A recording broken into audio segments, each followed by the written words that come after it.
Good morning, everyone. Welcome to the Public Improvement Commission hearing of February 13th, 2020. Our first item are the hearing minutes. At the request of the Public Improvement Commission staff, the acceptance of minutes of the PIC hearing held on January 30th, 2020. Any questions or comments on the minutes? All right, I'll entertain a motion on this item. Make a motion. Make a motion to accept the minutes of January 30th, 2020. Second. All in favor? Aye. Aye, so moved. Moving on to the utility pole hearing. Our first item is on a petition by Eversource Energy to install one new utility guy pole within Alston Street, a public way in Dorchester, to be located on its easterly side at address number 1, north of Center Street.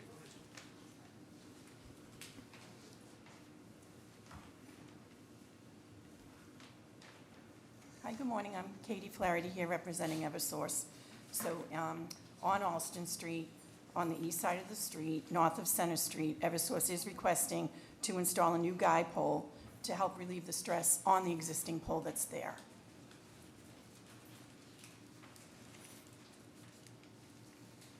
Todd, are you okay with Yes.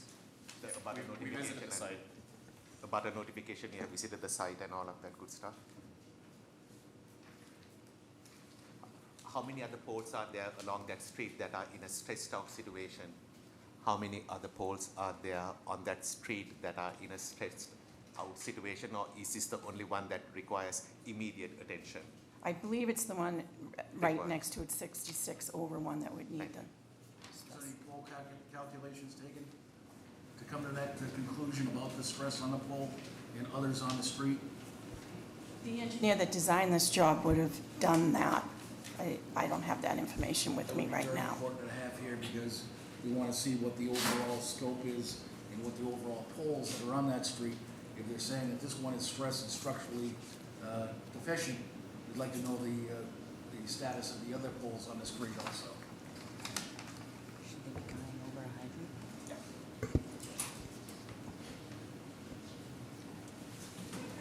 So you get us that information?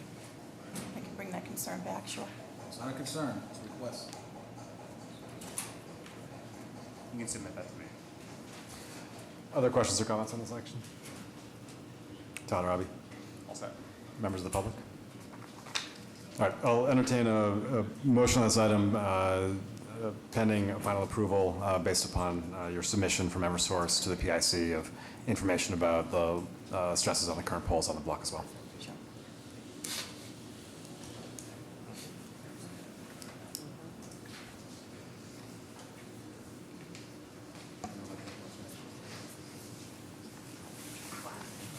I'll make a motion to approve the install of one new utility guy pole on Alston Street as read into the record by the chair.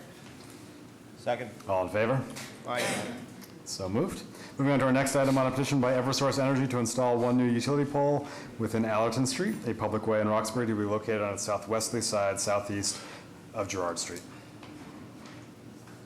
Again, Eversource is requesting to install this new pole to relieve stress on an existing pole that's there.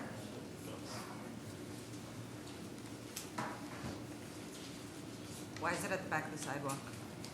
I'm sorry, I didn't hear you. It shows at the back of the sidewalk?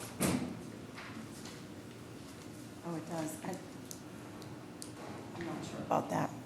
It should be. Right, right.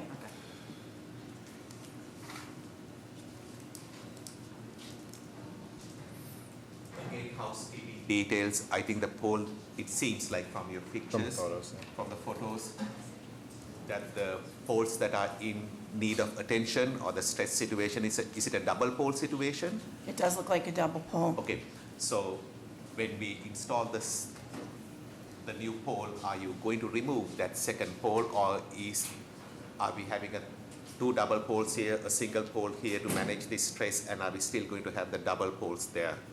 If you don't have that information, please share that information with us, because we are simultaneously trying to do multiple things, which is to have uniformity of our infrastructure. 2, we don't like double poles because it's a visual blind, and 3, stability and integrity of your pole system. Okay, so help us to manage that situation on your behalf. What I do know for the double poles in Roxbury is it's a Verizon maintained town for the double poles, but I can certainly bring that concern back to my office and communicate it back to Verizon Right, for the because double the pole. double pole situation, obviously you are trying to manage a stressed situation with the use of the double poles. Now, it is possible that rather than managing that situation, you are introducing more poles, which brings to the pole clutter, which is not something which we truly care about. Okay, Understood. thank you, sir. Be fine with this being approved contingent upon both the removal of the double pole and moving the location of this pole to the front of the sidewalk? Front of the side. Is that correct, Katie? Yes. Sure. Okay. Make a motion to approve, Tyler Robbie? All set. All right. Members of the public?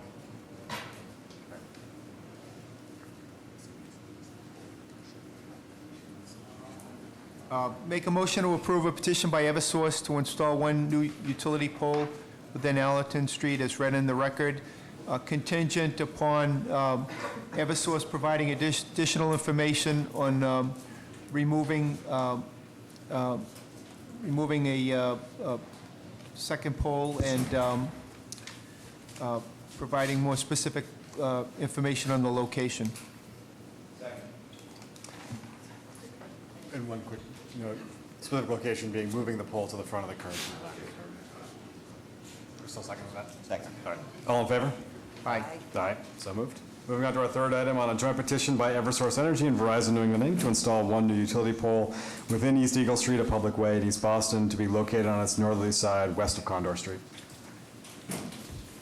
This is a new pole on East Eagle Street at Condor Street that Eversource is requesting to install. It's a temporary pole to be installed during the construction of the new station that's located on Condor Street, new Eversource station.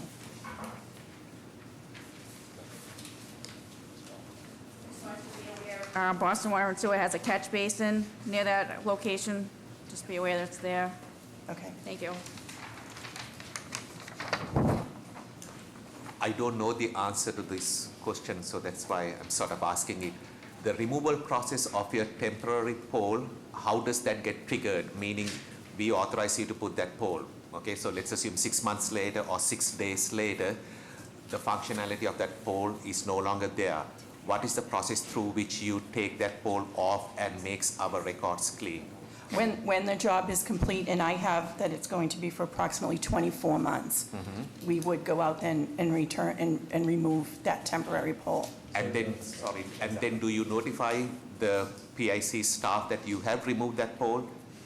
If not, please We add can. that step, so this way we know that you removed it, okay? Sure. So we can start a little clock for about 24 months over here, and then in 24 months, it is still your responsibility to let us know, not our response. It is not ours to go see whether you have removed it, Understood. okay? Thank you. Other questions or comments? Tyler Robbie? One thing I'll mention, there was a little bit of confusion with the petition that was submitted. This is a sole petition by Eversource. Verizon New England should be stricken from the agenda. We can always was do my mistake. less than more, right? Correct. The public, please. Yep, exactly. My name is Rebecca Shofkozak. I live at 313 East Eagle Street. And so I had two questions to start because what we received in the mail was very cryptic. I wasn't sure exactly what this proposal was for. One is about moving the pole and what the plan was, which is what you just asked. Another question I had is what the pole is for, and it seems like it's to support the proposed substation. Is that correct? That's correct. Okay. Katie, can you? Correct. Okay. Because East Boston residents right now are having a very hard time with Eversource. This has been a constant conversation. Some of you are probably privy to it, that we don't want the substation. This is not the place to talk about that, but I saw Eversource on the top of the mailing and was very concerned, like hundreds of other East Boston residents. We've been in conversation about it, but I'm against this, and I think if this is going to support the substation, which we're hoping doesn't come to fruition, then I'm against it, and I don't know kind of next steps, but I at least wanted to voice that very serious concern that we've had for 5 years. It's a concern that's specific to the your concern is specific to the substation, not necessarily the specifics of this pole, but the fact that the project that it may be connected to, is that right? Precisely. And I couldn't tell from the mailing, this is why I arrived here, I couldn't tell from the mailing whether this pole was going to support the proposed substation, especially considering Verizon New England is part of this installation. So now knowing that, it seems like it's more of a concern, and I wouldn't necessarily want the pole. I think if it's going to support other activity or electrical activity in the community that's already been established, I think that absolutely makes sense. But supporting the proposed substation is not something that, I support.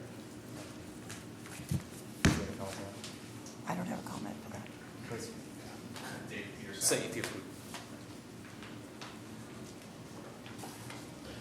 David Petersile with Eversource Energy, project manager for the project. This pole would not be installed until all the requisite permits for the project are obtained. Of course, there's a myriad of permits required for the project, and as everyone knows, there's many regulatory authorities we have to go, Eversource needs to go before and discreetly obtain approvals ad hoc, one at a time. So, but this particular pole, even if the PIC approves its installation today, we won't install it until all permits are obtained. So if I can follow up on that very thoughtful thought pattern, what would be the final permit that you will receive which gives you clearance for the installation of the substation within property that you own in City of Boston? Because I'm trying to figure out whether we can structure this vote in a mannerism where upon receipt of that final permit, then you will have this commission's approval for you to install that board. So can you give us some guidance as to how the tea leaves are supposed to be? Yes, so the primary driver is the Department of Public Utilities Energy Facility Siting Board notice of project change authorization, which they've already approved the project years ago for a location on what was the City of Boston parcel closer to Channel Fish. There was negotiations that were requested by the siting board that Eversource entertained with the city to do a land swap, which was done. So now the substation is on a different portion of that city property. And that final decision is expected, the tentative decision is anticipated February 28th, and March 11th would be the public hearing for that decision. So if you wanted to make this approval contingent upon the EFSB ruling, that would be appropriate. And that acronym which you used, because I just want the commission members to articulate that permit correctly. So it is the Massachusetts State Department of Public Utilities Energy Facility Siting Board. And it's specific for a notice of project change. And a notice of project change was strictly relegated to moving the substation from one side of the city parcel to the other side of the city parcel, which. But since that NPC process it's a public hearing process where the community still gets to articulate their thoughts. Yes. And that commission or the board gets an opportunity to engage the public, that's a good public process. So Yes. it is, I'm going to assume since that's an independent board that it is not a foregone conclusion, okay? Yes, so So all those that's- public hearings yeah. occurred over the course of last summer. And the public hearings have been closed, and it's been deliberated now internally with the siting board, and that's what, the tentative decision that's due out end of this month would be the culmination of that process. Okay.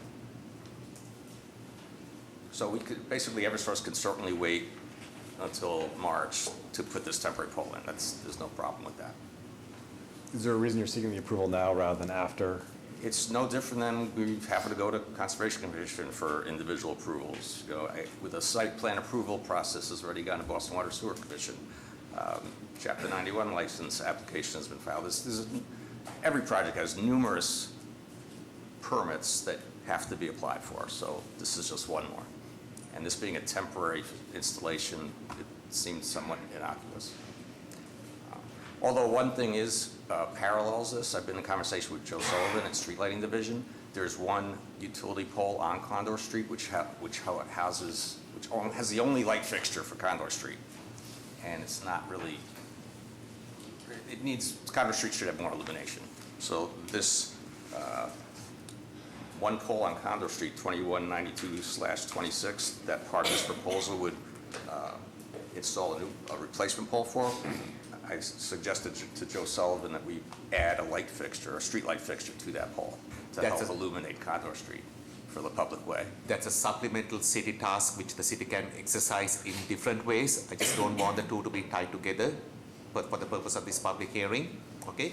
So it is, just want all parties to understand, if the city is of the opinion that additional lighting is needed, the city has multiple ways of solving that situation. This pole is for the singular purpose of getting power or whatever that is associated with your project. Correct. Right. And I'm as just the trying to chair- help the city facilitate a public need. Just on those lines, is this subsequent, is this under the scrutiny of Article 80 for project review? Article 80, what's the title of Article 80? I'm not. It's basically development review. If you're creating a new substation in the city, you get involved with BRA. Yeah, oh, I'm sorry, okay, BPDA. So yes, we've been meeting with, before it was BPDA, BRA for a number of years now. Most recently, we met with BPDA, January 10th, we met with them last, and I believe another meeting is coming up February 28th. In fact, we're trying to schedule a joint consultation with the Concom agent, BPDA, Boston Parks, because these Condor Wild is across the street, plus the playground, and there was one other agency, Public Works Department. So we've also been working very closely with Public Works Department, Brian Milia's group, and for the new city of Boston Police Station, coordinating our efforts in that regard. That's going to be and- very important because they have a construction management plan that's approved by Transportation Department, Yes, and we're going to have to see your CMP as it relates to them to make sure the phasing is correct, correct. et cetera. So, Right. So we, Mr. Hesford, we've been attending, with Brian's permission, we go to some of their project meetings. And when we were doing the site soils remediation work, they were invited to our meetings, although that work's done. So we've been working hand in hand. Even before either project went into construction, we were coordinating designs amongst each other to make sure that the properties have, compatibility, not just from a utility, underground utility perspective, but also from an aesthetic perspective. so I guess I would ask, as their scope of their work, with their project, they upgrade sidewalks, they upgrade streetlights, you're proposing the same thing, obviously, correct? Yes, in fact, the site plan review package that went to Boston Water Sewer Commission picks up where the city project leaves off. So the city basically rebuilds sidewalk on East Eagle and a portion of Condor, and then we pick it up from where the city ends and bring it all the way up to the balance of our limits of work. So that eventually it's you'll built. become in front of this board again relative to, specific repairs of the public way, et cetera. Oh, certainly, this is absolutely before the board. Once we obtain Boston Water Sewer Commission approval of the distribution duct bank for all the street work, will be before the board for a grants of location application. But I don't foresee that happening probably till midsummer, fall. Todd, I should know the poll hearings, does the commission have the right, I think, I know the answer, to continue the hearings? Yes. Okay, so we can do one of two things, continue the hearing or have a very conditional vote that might confuse me out of whatever.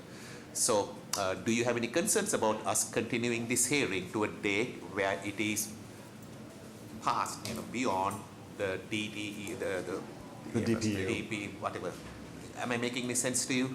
Certainly. So, if it is okay with you, what would be really desirable is if you can ask us to continue the hearing, so that way the commission can make a decision where it is sort of sensible. Absolutely. So if it pleases the commission, We will No, pick it up so- on the Sorry. same time. Exactly, so correct me if I'm wrong, as you indicated, that you expect the DPU will be working through its process end of this month and through March, is that right? 11th should be the final, yes. That's what we've been, So we have PIC hearings in 4 weeks on March 12th, we also have one on March 26th. So if we were to continue it for 6 weeks to March 26th, or to March 12th. March 12th would probably be preferable for Eversource. So you are respectfully asking us to continue the hearing? Yes, please. Other questions or comments? Todd or Robbie? All right, members of the public? All right, I'll entertain a motion to continue this item for 4 weeks until March 12th. Okay, thank you so much. I'll make a motion on a joint petition by Eversource to install one new pole on East Eagle Street, to continue it to March 12th. Second. Aye. So moved. Thank you. Moving on to our next item, public hearing.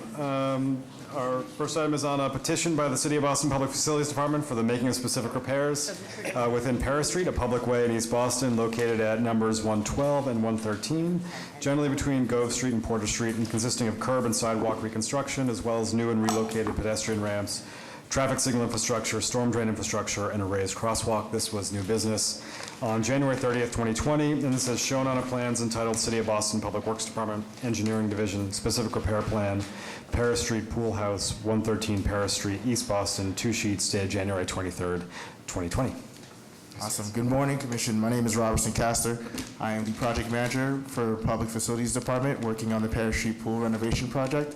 As a part of our project, we will be installing this raised crosswalk between 113 Paris Street and 112 Paris Street, basically joining the community center with the pool. We've met with all stakeholders and updated our plans appropriately.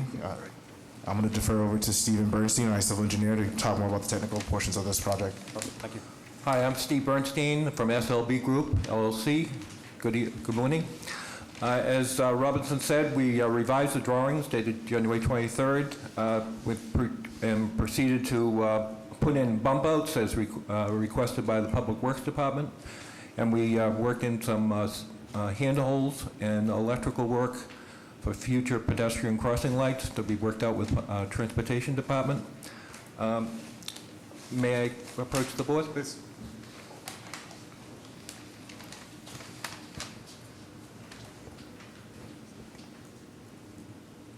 So as you know, we're between 112 and 113 Paris Street. So basically, as I talked about at the new business, the whole project is to put in a raised sidewalk. The comments we had was to add the bump outs, which we did here, per Public Works guidelines. We've produced 2 drawings with a construction plan and a grading and utility plan. We've coordinated with Boston Water and Sewer as requested by Public Works. We've recently resubmitted our plans to Boston Water and Sewer for approval. The back part of this drawing is just a detail sheet, basically outlining the electrical requirements, the handhold, and the line striping, and of course the details associated with utility work, which we're adding a catch basin and a drain manhole to facilitate drainage, because essentially we're building a dam in the middle of the road with the raised sidewalk, raised crosswalk, I'm sorry. We're also replacing the concrete sidewalks on either side of the street per Public Works requirements. Great. Questions or comments? These guys did exactly what we asked them for. We're still debating whether or not there should be a rapid flashing beacon that comes here to replace the static flasher that just has no PED actuation. We got to the point where we had them put in the bump out so that it could support the flasher and wrap it with conduit. We had a subsequent conversation between BTD and Public Works as to whether or not and we will give you a final answer, but there might be a rapid flashing beacon here, but stay tuned. Understood. And you're comfortable with that final incorporation of it? Yes, sir. Terrific, thank you. Mr. Castor, since this is the public hearing, can you please articulate to the commission members that you have had conversations with Crown Castle and that they are aware of your work? That is correct. We have been in contact with Crown Castle since the new business meeting, and we have been in coordination on construction with them as they are crossing our limits of work. So we are in constant communication with Crown Castle. Perfect. Shelley? Yes. Thank you. We're all set. Yeah, all set. All right, other questions or comments? Yeah, Robertson, you had called me yesterday and asked about about maintaining the catch basin. Yes. So we will send you language in an email, but we will own and maintain the catch basin and structure once it's installed. We do not do any of the curb and sidewalk or gutter mouth Understood. restoration. All right. Thank you. You're welcome. Other questions or comments? Tyler Robin? All set. Members of the public? All right, I'll entertain a motion on this item. Make a motion on a petition to the City of Boston Public Facilities Department for the making of specific repairs in Pear Street as read into the record by the chair, contingent upon the final resolution of whether or not a rapid flashing beacon will be installed. Second. All in favor? Aye. So moved. Thank you. Our next item is on a petition by the trustees of Boston College for the widening and relocation of the existing right-of-way lines at Beacon Street, a public way in Brighton, located on its northerly side at address numbers 2609, generally between Chestnut Hill Drive and the Newton City boundary. This was new business on January 30th, 2020, and as shown on a set of plans entitled City of Boston Public Works Department Engineering Division Widening and Relocation Plan 2609 Beacon Street, Brighton, 2 sheets, dated February 7th, 2020. Good morning, members of the commission. My name is Jean Levesque. I'm the Director of Government Relations at Boston College. Jacob Murray, Waterflow Design Group. We're the civil engineer on this project. Can you walk us through the motion? Okay, I'll walk you through. Just a reminder from last meeting, Boston College is looking to improve a sidewalk along Beacon Street that's currently bituminous concrete to make it a concrete walkway. This land is on their property, and we found out that as in addition that there is a stretch of Beacon Street that's also, which is why we're coming for the widening and relocation as part of this project. When that was developed, that's between Chestnut Hill Drive and an internal access road. It was determined that although there was no improvements proposed continuing down the Newton line, this situation is in place where it's owned by Boston College, but it's being utilized by public traffic. So it was continued in the second sheet down to the Newton line. So the one kind of small outstanding item from the last meeting is that we received approval from the lighting department, and we're trying to straighten out the walkway to make it a more clear route. And so there's two light poles in the way, and they're going to be moved to a grass island between the curbing and the sidewalk.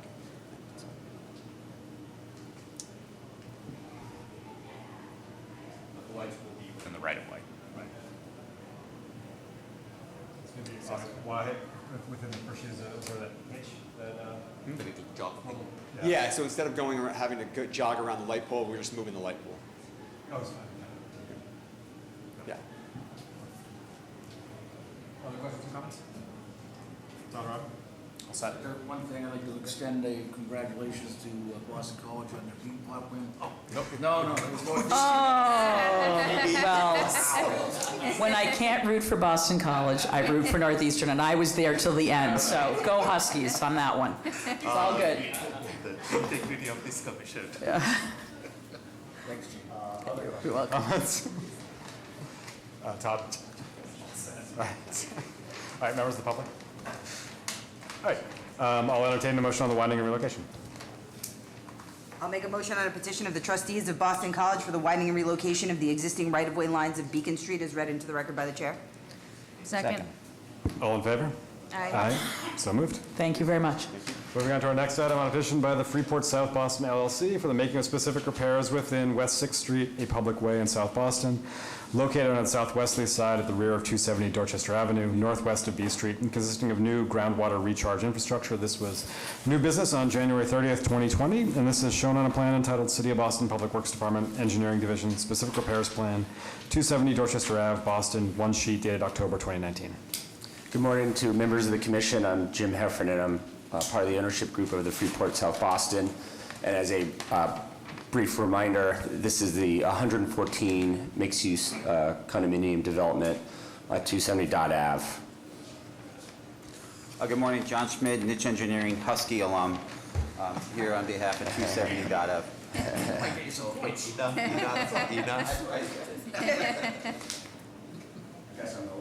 Your fan up here. So this is for the groundwater recharge system, which we are proposing along West 6th Street. We have 9 wells that we're proposing in the public concrete sidewalk. The stormwater will be collected within the building and stored in a tank and then pumped into the wells in the sidewalk, and then any overflow will discharge into the Boston water and sewer system. This application, as well as its supportive excavation application, is requested in support of a foundation permit that we are seeking before ISD. Boston Water and Sewer has signed off on the foundation permit as well. And then we spoke last time about the specific repairs for the abutting streets, and we will be coming through that process probably in spring of '21. We understand that Dot Ave is going through a master plan consideration, so we asked for any, our request is that any decisions regarding that design be made by the end of this year. And that'll allow us time to permit it in the spring and construct it next summer. So I open any questions. Questions or comments? As far as MassDOT interface, So there's been a series of MassDOT interface that Jim can speak to. Yeah, we've had a bit of interfacing with MassDOT in the last 6 months. We have a number of licenses that we got approved and have signed off on, including along the Hull Road track, and also dealing with the bridge and doing an additional surveying work on that bridge to make sure it's structurally sound and there's someone there on our side to monitor the situation.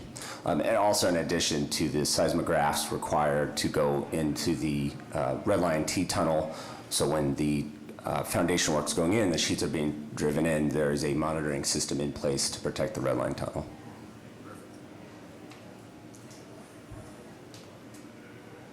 Also, the construction management plan has been approved and the TAPA is in review with John.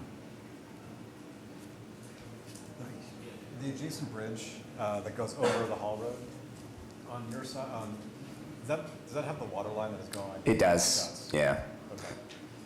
And is there anything that's associated with this project that can help sort of address that? I realize it's a MassDOT bridge. It's not Yeah. I will say that we were at the West Broadway Neighborhood Association meeting Monday, and we've talked, I actually was talking to National Development this morning. I'd say all stakeholders are pushing as hard as they can to alleviate the pedestrian access. We most of all, we want our members, the condo owners of our building, to be able to walk safely and soundly to the T.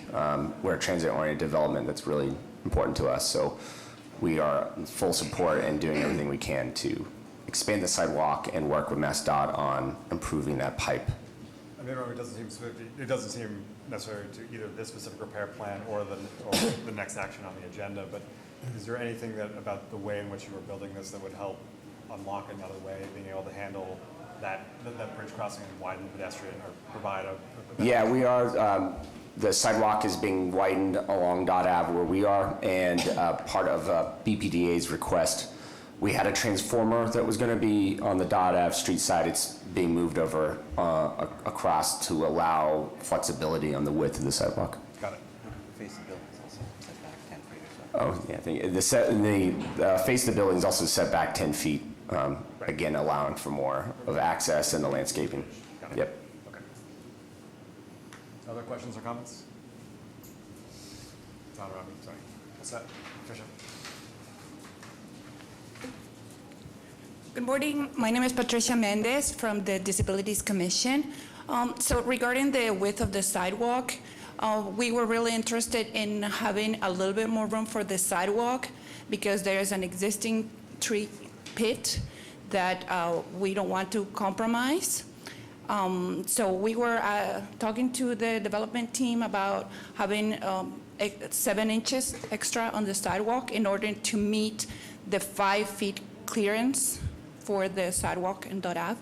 Which street? On Dot Ave, East Street, or West Sixth? Which one? It's a, where's, On which of the streets did you want the 7 inches? where's the door, the entrance for the condo? So the main entrance to the building is along Dot Ave, which is here. Is that where the existing tree pit is? I don't think this is. Am I talking about a different project? It is possible that. I don't recall having this discussion. I apologize. There are no Sorry. plan shows no tree pits around the perimeter. Yeah, it's mostly driveways. 'cause Oh, this side different of it- Dot Ave project. Never mind. I rescind everything I said for the record. Thank you. Okay. Other questions or comments? All right, I'll entertain a motion on this item. I'll make a motion on the petition of Freeport South Boston LLC for the making of specific repairs within West Sixth Street as read into the record by the chair. Second. All in favor? Aye. So moved. Moving on to our next item, on a petition by the Freeport South Boston LLC for the granting of an earth retention license for the installation of a temporary earth support system within the following public ways in South Boston. Dorchester Ave on its easterly side at address number 270 north of B Street. B Street on its northwesterly side between Dorchester Ave and West Sixth Street. West Sixth Street on its southwesterly side northwest of B Street. This was new business on January 30th, 2020, and this is shown on a set of plans entitled City of Boston Public Works Department, Engineering Division, Conceptual Temporary Excavation Support Plan, 270 Dorchester Ave, Boston, 3 sheets dated January 2020. Thank you. Good morning, John Schmidt with Niche Engineering. So the project will be encompassed with sheet piles along the property line, and as far as this petition goes, along Dot Ave, B Street, and West Sixth Street, and it'll be they'll be supported with internal bracing until the building itself can support it. At the project completion, the sheets will be cut down to be 6 feet below the sidewalk, and that's about the extent of it. Similar question that Eddie asked. Massport, they're comfortable with this work happening obviously adjacent to the Hall Road and the retaining wall there? That's correct. One of the licenses we had to get was putting it right on the lot line there. Yep. So again, to follow on the chief's thought patterns, this water line, and I apologize, I wasn't aware of that. So the water line that is going over the bridge is obviously above ground, and the sidewalk is not wide enough for me to walk adequately. So if that water line needs to be managed in the future, this whole area, basically what I want to do is connect the dots on the height of your sheet piles which you're going to cut, okay? So that in itself is not going to be an impedance to a future management. And I'm not smart enough to figure out exactly what that is. And your thoughts on it? Yeah, I don't believe we're at all hindering future plans to remove that pipeline. But the idea that if your piles need to be cut to a deeper depth or removed, because you are still putting that stuff on a space, you will do that thing at your expense. Yes, please. Yes. Your thoughts? Yes, and actually we are improving the condition there now because the old building foundation actually extends into the public way. And part of this effort is removing that and then replacing it. Because I'm always concerned when we all don't remove your piles, you know. Understood. Yeah. There are many utilities which we need to manage, and sometimes it is an added cost to us, or we can't do it because your stuff is there. That's correct. And as John pointed out, we're improving the situation there. And the transformer was going to be right next to that pipe, so that's out of the way. And all right, sir. Thank you. Other questions or comments on the earth retention? Todd or Robbie? Set. Members of the public? All right, I'll entertain a motion on this item. I'll make a motion on a petition by Freeport South Boston LLC for the granting of an earth retention license on Dorchester Ave, B Street, and West Sixth Street as read into the record by the chair. Second. All in favor? Aye. So moved. Thank you very much. Moving on to our next item, on a petition by 2-6 Boston Street LLC for the acceptance of pedestrian easement adjacent to the following public ways in South Boston. Dorchester Ave on its westerly side at address number 603, south of Boston Street / Andrews Square, and Boston Street on its southeasterly side, southwest of Dorchester Avenue / Andrews Square. This was new business on January 30th, 2020, and this is shown on a plan entitled City of Boston Public Works Department, Engineering Division, Pedestrian Easement Plan, 603 Dorchester Ave and Boston Street, Andrews Square, South Boston, one sheet dated August 30th, 2019. Morning, Commission. Thank you very much. Chris Roach, property owner. David Freed, I'm the architect. I work at Chu & Company. Great. If you can give us an overview of the project, then we can dive into the specifics. May I approach the board? Please.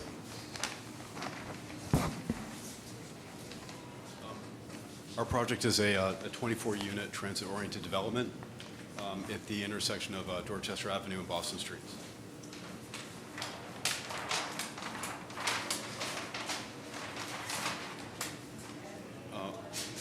Our pedestrian easement plan grants access between the face of our piers and the lot line is represented between these two red lines around our property on Boston Street and Dorchester Avenue.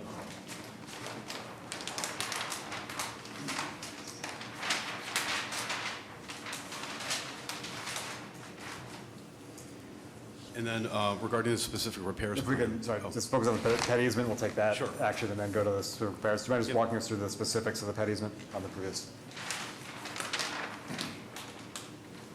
Yeah, there's the pedestrian easement ranges in size from half a foot to just under a foot around the perimeter of the property, around both Boston Street and Dorchester Ave. So I believe, Patricia, yeah. My name is Patricia Mendez from the Disabilities Commission. We met with the proponent in the scoping session a few months ago, and then recently we submitted comments. And the concern that the commission has is that there's an existing tree pit near the doorway, and we think that 7 more inches on the sidewalk would help meet the 5 feet minimum clearance for the sidewalk.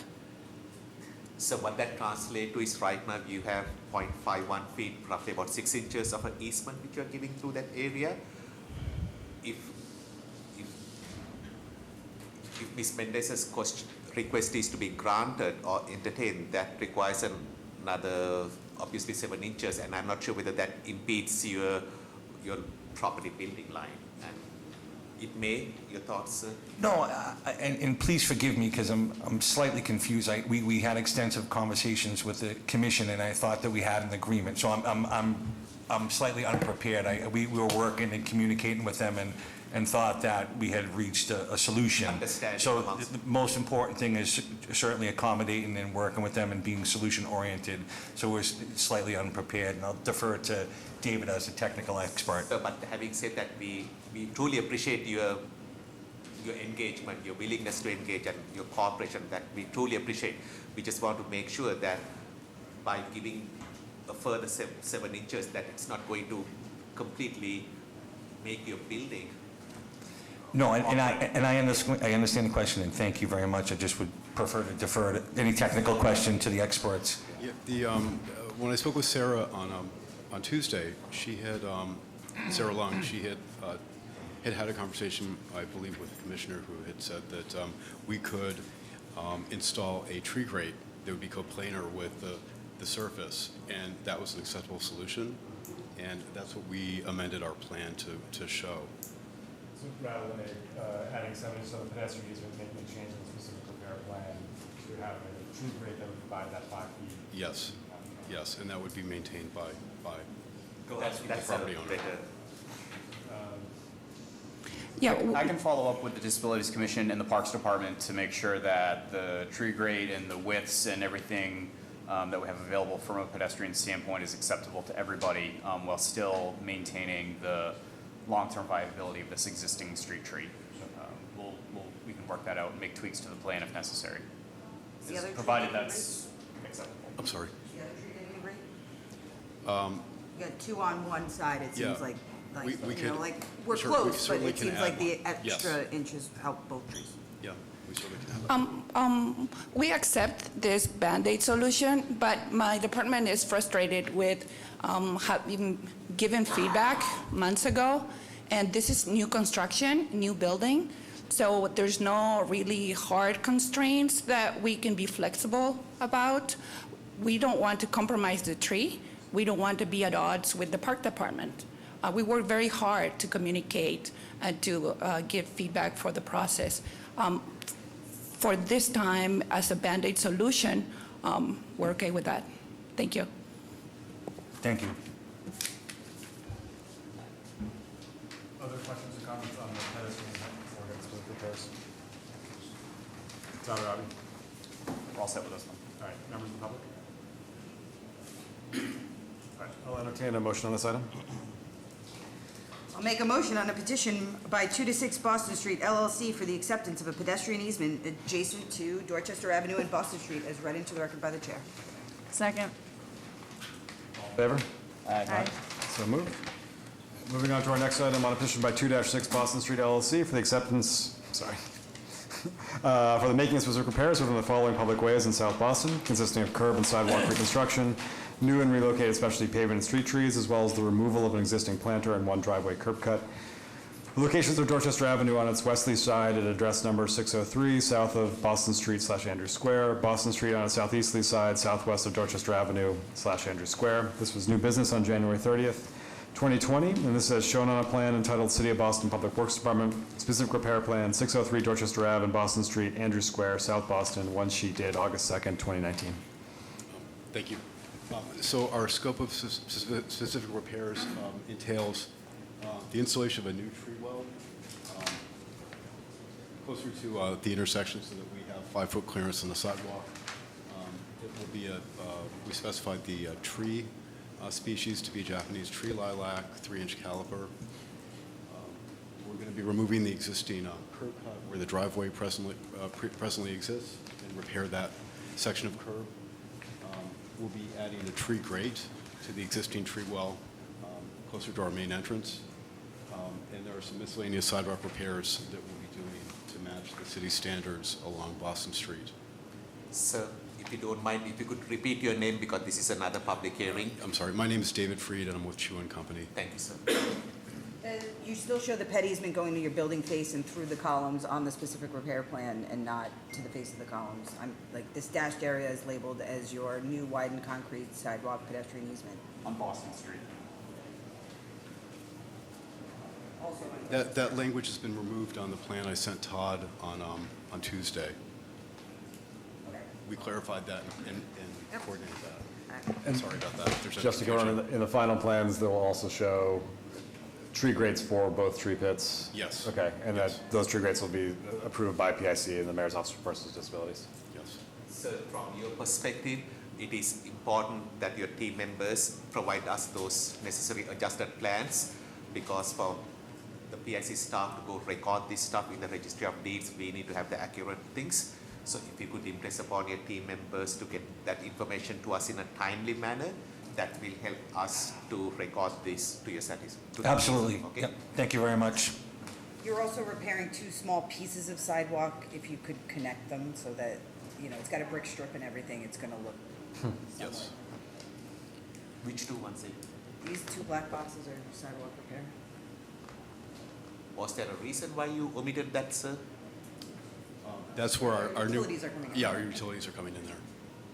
But then once that is done, It'll be repaired. Right, just don't make 2 trenches that have a brick strip on them, reconstruct a rational amount of the sidewalk to a panel, connect these 2 spaces. Okay. I'll add notes to that on the plan. The surface of the transformer vault, I assume it's accessible from the street, is that right? I'm sorry. Can you talk to us about the Eversource transformer vault? Yeah, so we're seeking to install a transformer vault in this piece of land in front of the building that's owned by the city. We'll obviously repair the surface in kind. We'll be coming back again in the future, once we have a tenant for this, to lease out the space into a fit-out for cafe seating, et cetera, new paving. I just want to make sure the Need a vault, separate petition by Eversource to install this vault. Yes. We've received utility plans from Eversource for the vault, and that is being reviewed separately and outside this commission. The project will return in the future once they've secured a tenant for that ground floor space sidewalk for a cafe. sidewalk cafe, which may or may not be located over that proposed vault. Is it all going through the grant allocation process, or is it coming through here? It's through the kind of administratively reviewed grant allocation process that Eversource typically goes through with that type of thing. I believe they're showing it as a large manhole right now. We're working with them to make sure that the plans are accurate. just think about its potential future use, the surface, the 6 by 12 not a manhole. right. Just want to make sure it's designed and and if it opens up all of that good stuff, especially if there are conversations to activate that space, that may not be consistent. And Yeah, those Eversource plans have not yet been fully approved, so if we need to modify the way that those are reviewed, we can do that. I just think about some of the other, also we've talked about sort of the engagement of the Mayor's Office for Persons with Disabilities as part of that conversation. Certainly. Also, when you come back for that cafe, you're gonna have to certify that people can sit on the vault from Eversource. You should just get that right from them when they're coming through this process. Okay, thank you. or Yeah. the other way around, make sure they do it so it can actually have a sidewalk. All modern ones should be able to. Thank you for the suggestion. Yeah, also, our records show we have a sewer pipe, so on the plan, it's like approximately between that new transformer and where we show the existing planter, the circle. It's just an FYI, so just be aware that it's there. Super aware. Thank you for bringing that to my Yeah, attention. no problem. Other questions or comments? All right, Todd or Robbie? All set. Members of the public? All right, we'll entertain a motion on this item. Make a motion to approve a petition by 2 to 6 Boston Street LLC for the making of specific repairs within Dorchester Avenue and Boston Street as read into the record by the chair. Second. All in favor? Aye. So moved. Thank you.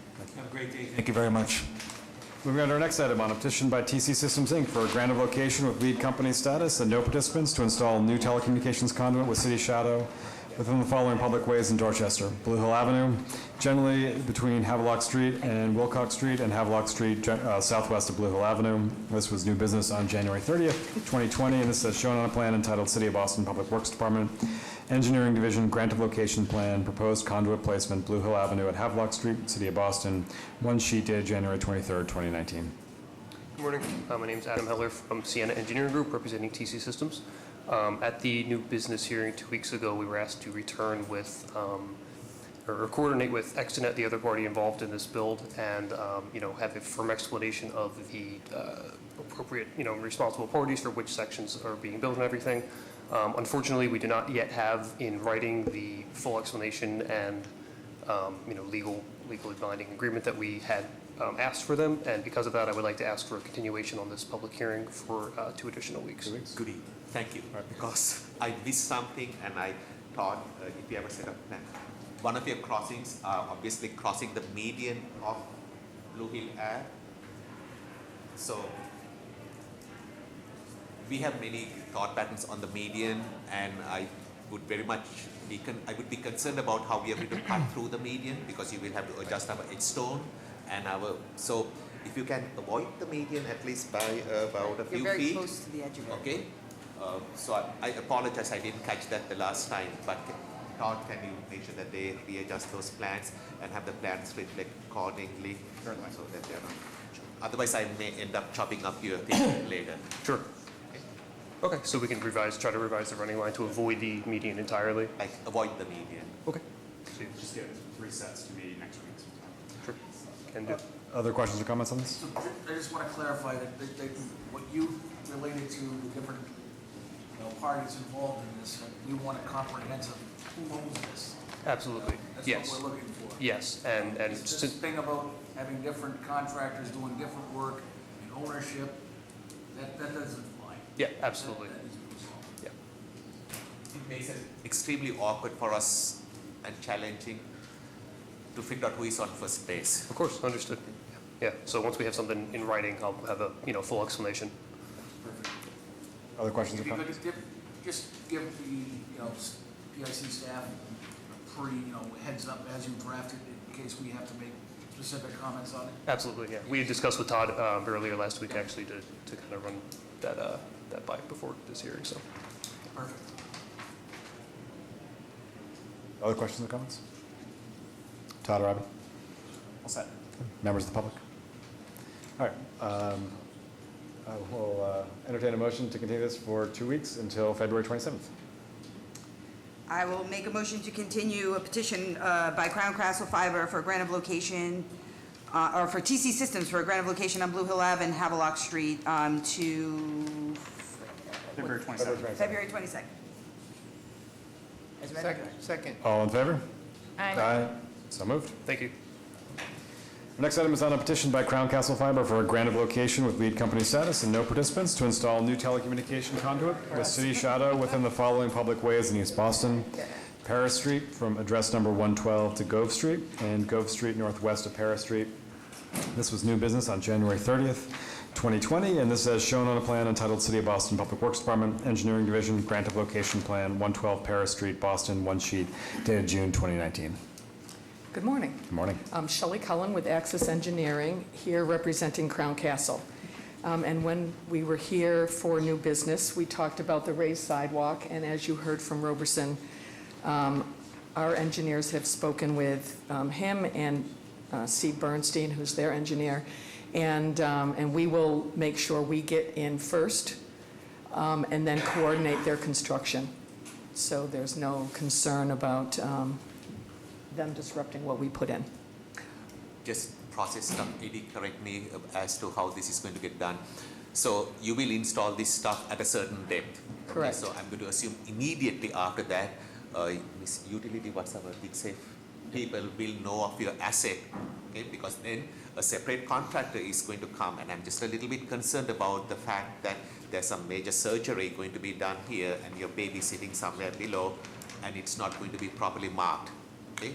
So Correct. it's incumbent upon you to get your assets registered wherever one registers all of the utilities, so that it gets properly marked before the PFD's contractor comes in. Correct. I would have PFD put your line on their plans. Good plan. Excellent, we will do that.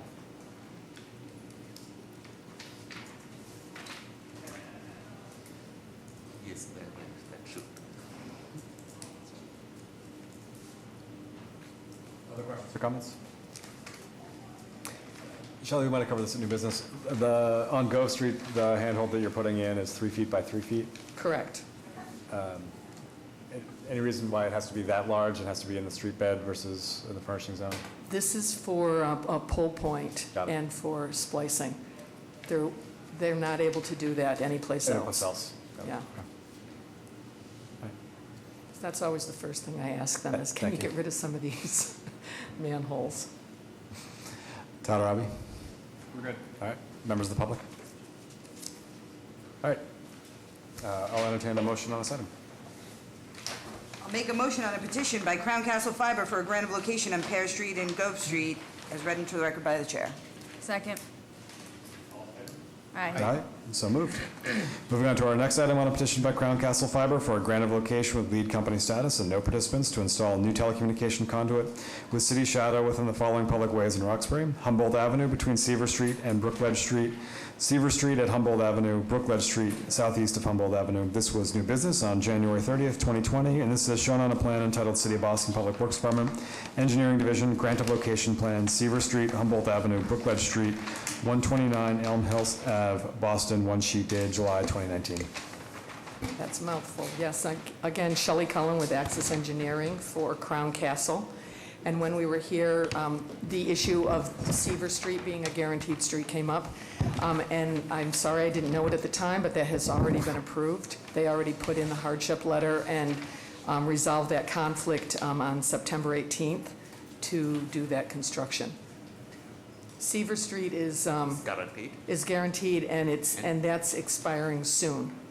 So they did get approval to do that work. From, We get to be that first cut. Oh, how lovely. You know, we spent about close to $10 million on that corridor, which is to be enjoyed by both the residents on one side and the park on the other side. And Chief, I appeal to anyone other than me as to how our investments at this magnitude, you know, not $200,000 resurfacing, spend about $10 million over here. And it's like 2 days after the clock stops ticking, which is 5 years, which we have for all things, cut it up. It will be so popular.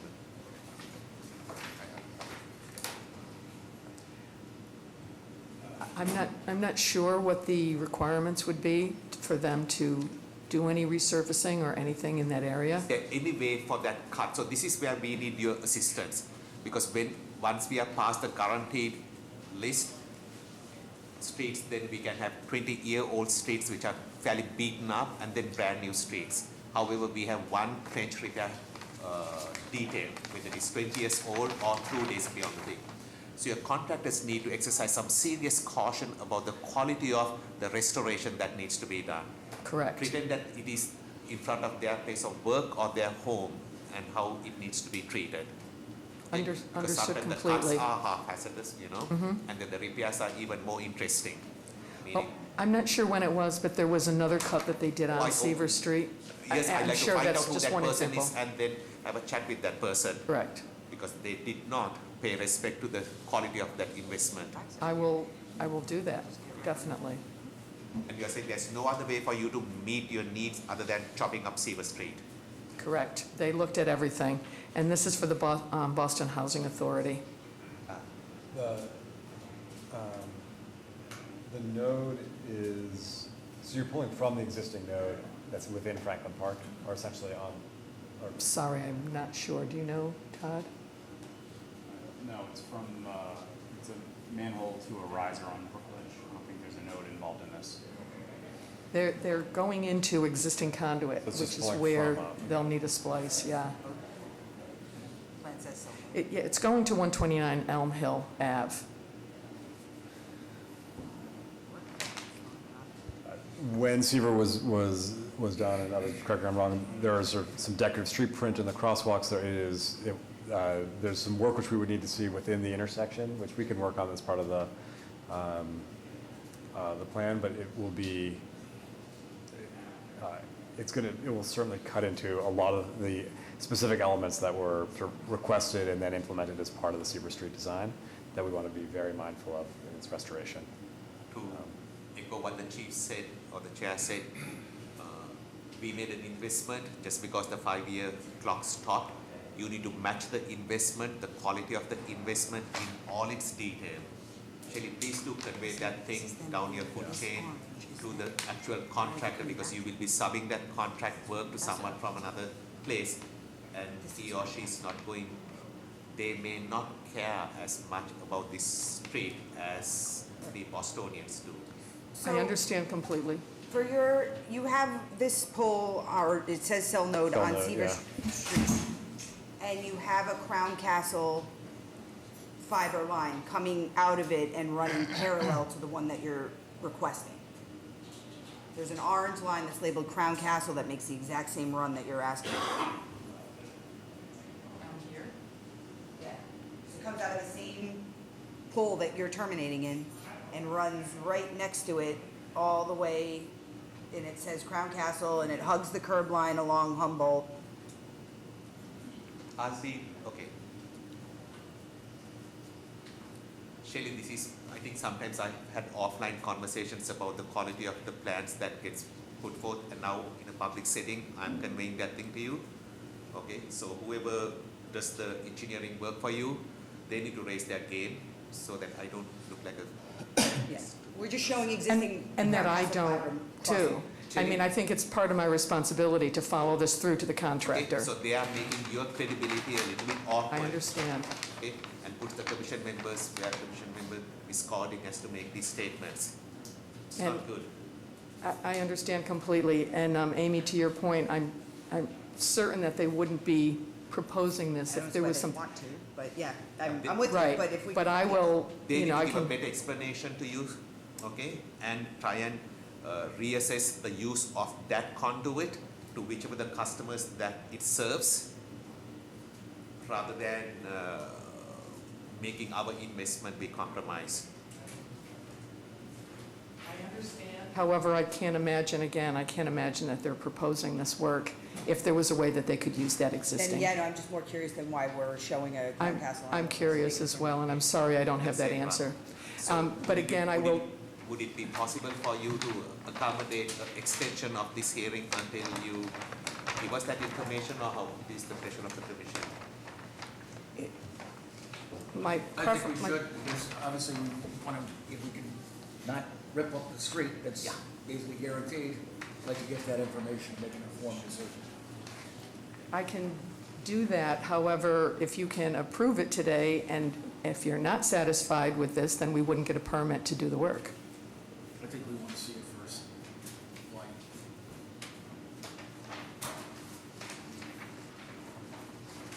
Especially considering you're not going to be doing the work until the guaranteed term is up anyways, right?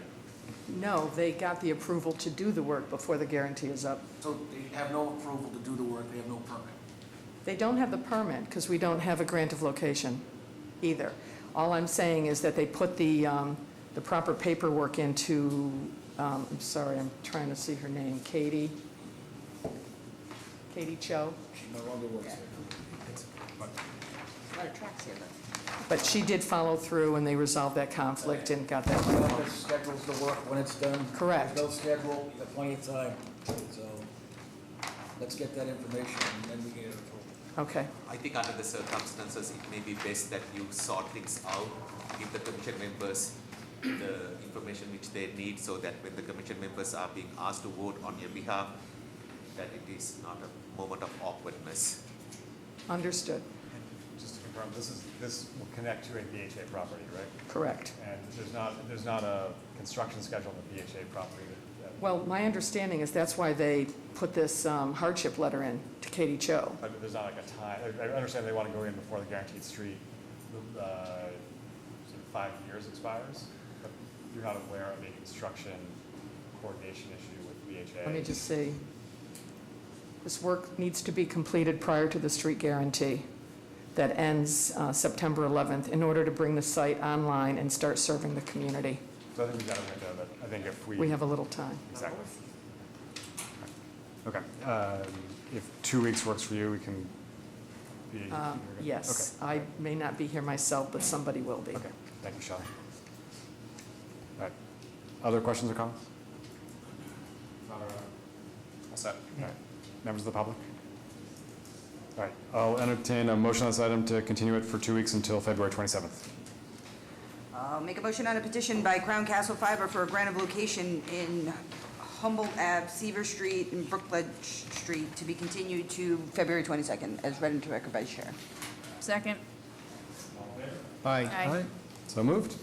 Moving on to our next item, on a petition by Crown Castle Fiber for a grant of location with lead company status and no participants to install new telecommunication conduit with city shadow within Friend Street, a public way, and Boston proper, generally between Causeway Street and Valenti Way, at address number 272. This was new business on January 30th, 2020. And this is shown on a plan entitled City of Boston Public Works Department, Engineering Division, Grant of Location Plan, 272 Friend Street, Boston, one sheet dated October 3rd, 2019. Morning. Shelley Cullen, Sorry. Axis Engineering. Well, I figure 2 out of 3 won't be too bad, right? Axis Engineering for Crown Castle. This is the one on Friend Street that Friend Street is being redone completely. Under construction. Right, and we did speak with Deroma, who's the contractor for that, and they're planning to come back May 2020. And so our plan is to get everything done before that. And from what the conversation that they had, it appears that that's possible. At a tiny bit disadvantage. So we, Public Works, when we advertise this, our construction management division, there's a resident engineer that oversees the work. So you had a conversation with the contractor, that's fine. I just don't know whether the resident engineer or the project manager assigned by the city to administer the Roma, whether he or she is aware of this conversation. Well, I know Abby was in conversation with them Abby, what can you say? Because basically, we don't want the Roma to say that I didn't have the site prepared and that we, PIC Commission, because these are two actions by the department and the city. And we are at conflicts with each other. The Roma will have absolutely within their rights for a delay claim. Yeah, I created the platform, sent an email to Bob Amadou, which is the resident engineer. Okay. I copied Roma, the project manager, and Shelley as well. So, yeah, they request Roma to say, what their game plan for the coming spring or summer. Okay, and so we Roma, are okay with the Roma being agreeable, or the Roma is being agreeable in our presence and in our understanding that this action approved by this commission is not going to delay them. So yeah, from the level of my knowledge is Roma, he said they're gonna be mobilizing on May 2020, and the resident engineer, he didn't say anything, and it's up to Shelley to confirm Amadou, the project manager, that he's okay to it. So Shelley, then it all again boils down to your shoulders as to how you will approve, how you will assure the commission and the department that said work will be done by May 22nd. And I will again follow up. Okay. And I really do understand that what I say to you, I want to make sure I'm following through with not only Crown Castle, but with Crown Castle's contractor. because it's very easy for things to get lost. You're running along Steam and crossing it a couple places. Have you spoken to them? We have gotten, let me just see if I received well, I think I must have sent it to you guys when I submitted this. Yeah, so they've notified Vicinity Energy, formerly Veolia. I don't recall off the top of my head if they got a response from Vicinity. I'm sure that we did, but I'll confirm that and follow up with them if we didn't. Actually. But it's usually one of the things on my checklist before I even submit it. Other questions or comments? Todd or Robbie? All set. Members of the public? All right, I'll entertain a motion on this item. I'll make a petition by Crown Castle Fiber for the grant of location on Front Street as read in the reg by the chair. Second. All in favor? Aye. Aye. So moved. Excellent, thank you. Moving on to our next item, on a petition by QMG Huntington Limited Partnership for the acceptance of pedestrian easement adjacent to Huntington Avenue, a public way in Roxbury, located on southeasterly side at address numbers 252-258, southwest of public alley number 820. This was new business on January 30th, 2020. As is shown on a plan entitled City of Boston Public Works Department, Engineering Division, Pedestrian Easement Plan 252-258 Huntington Avenue, Fenway, one sheet dated January 17th, 2020. Morning. Morning, Chair Osgood, Commissioners. My name is Jared Eigenman, attorney with the firm of Rubin, Junius & Rose. We were before you 2 weeks ago on new business. Before I turn it back over to Rick Latini from Howard Stein Hudson, introduce again Ife Oyalolo, who's from Toll Brothers, the principal. But we also have with us a great deal of the design team, representative from the general contractor, people who've been involved in the project since its outset 4 years ago. So we did send over some materials in writing in advance. Our duty was to reconnect and confirm that sensitive receptors nearby are aware of what we're doing. Fenway Alliance particularly, Boston Symphony Orchestra. You should have those materials. We can go into as much detail as you need about them. I think if we can get to some more of those specifics when we get to the specific repair and Very good. actions. We can start with the pedestrian. Okay, then I'll turn it over to Rick then. And even for whether Rick, we could just sort of a quick overview of the project itself would be great. Sure. I assume everyone knows where the site is. It's about a block south of Mass Ave, and as you can see, we're diagonally across from the Boston Symphony Orchestra. The site's about 4/10 of an acre. There's two-story buildings on there that'll be demolished for what you see here is a 34-story tower. It'll have about 430 residential units, 7,500 square feet of retail space, two-level garage. More importantly, we're building out a 14,500 square foot space for the theater, and we've actually donated the theater already to the Huntington Theater Company.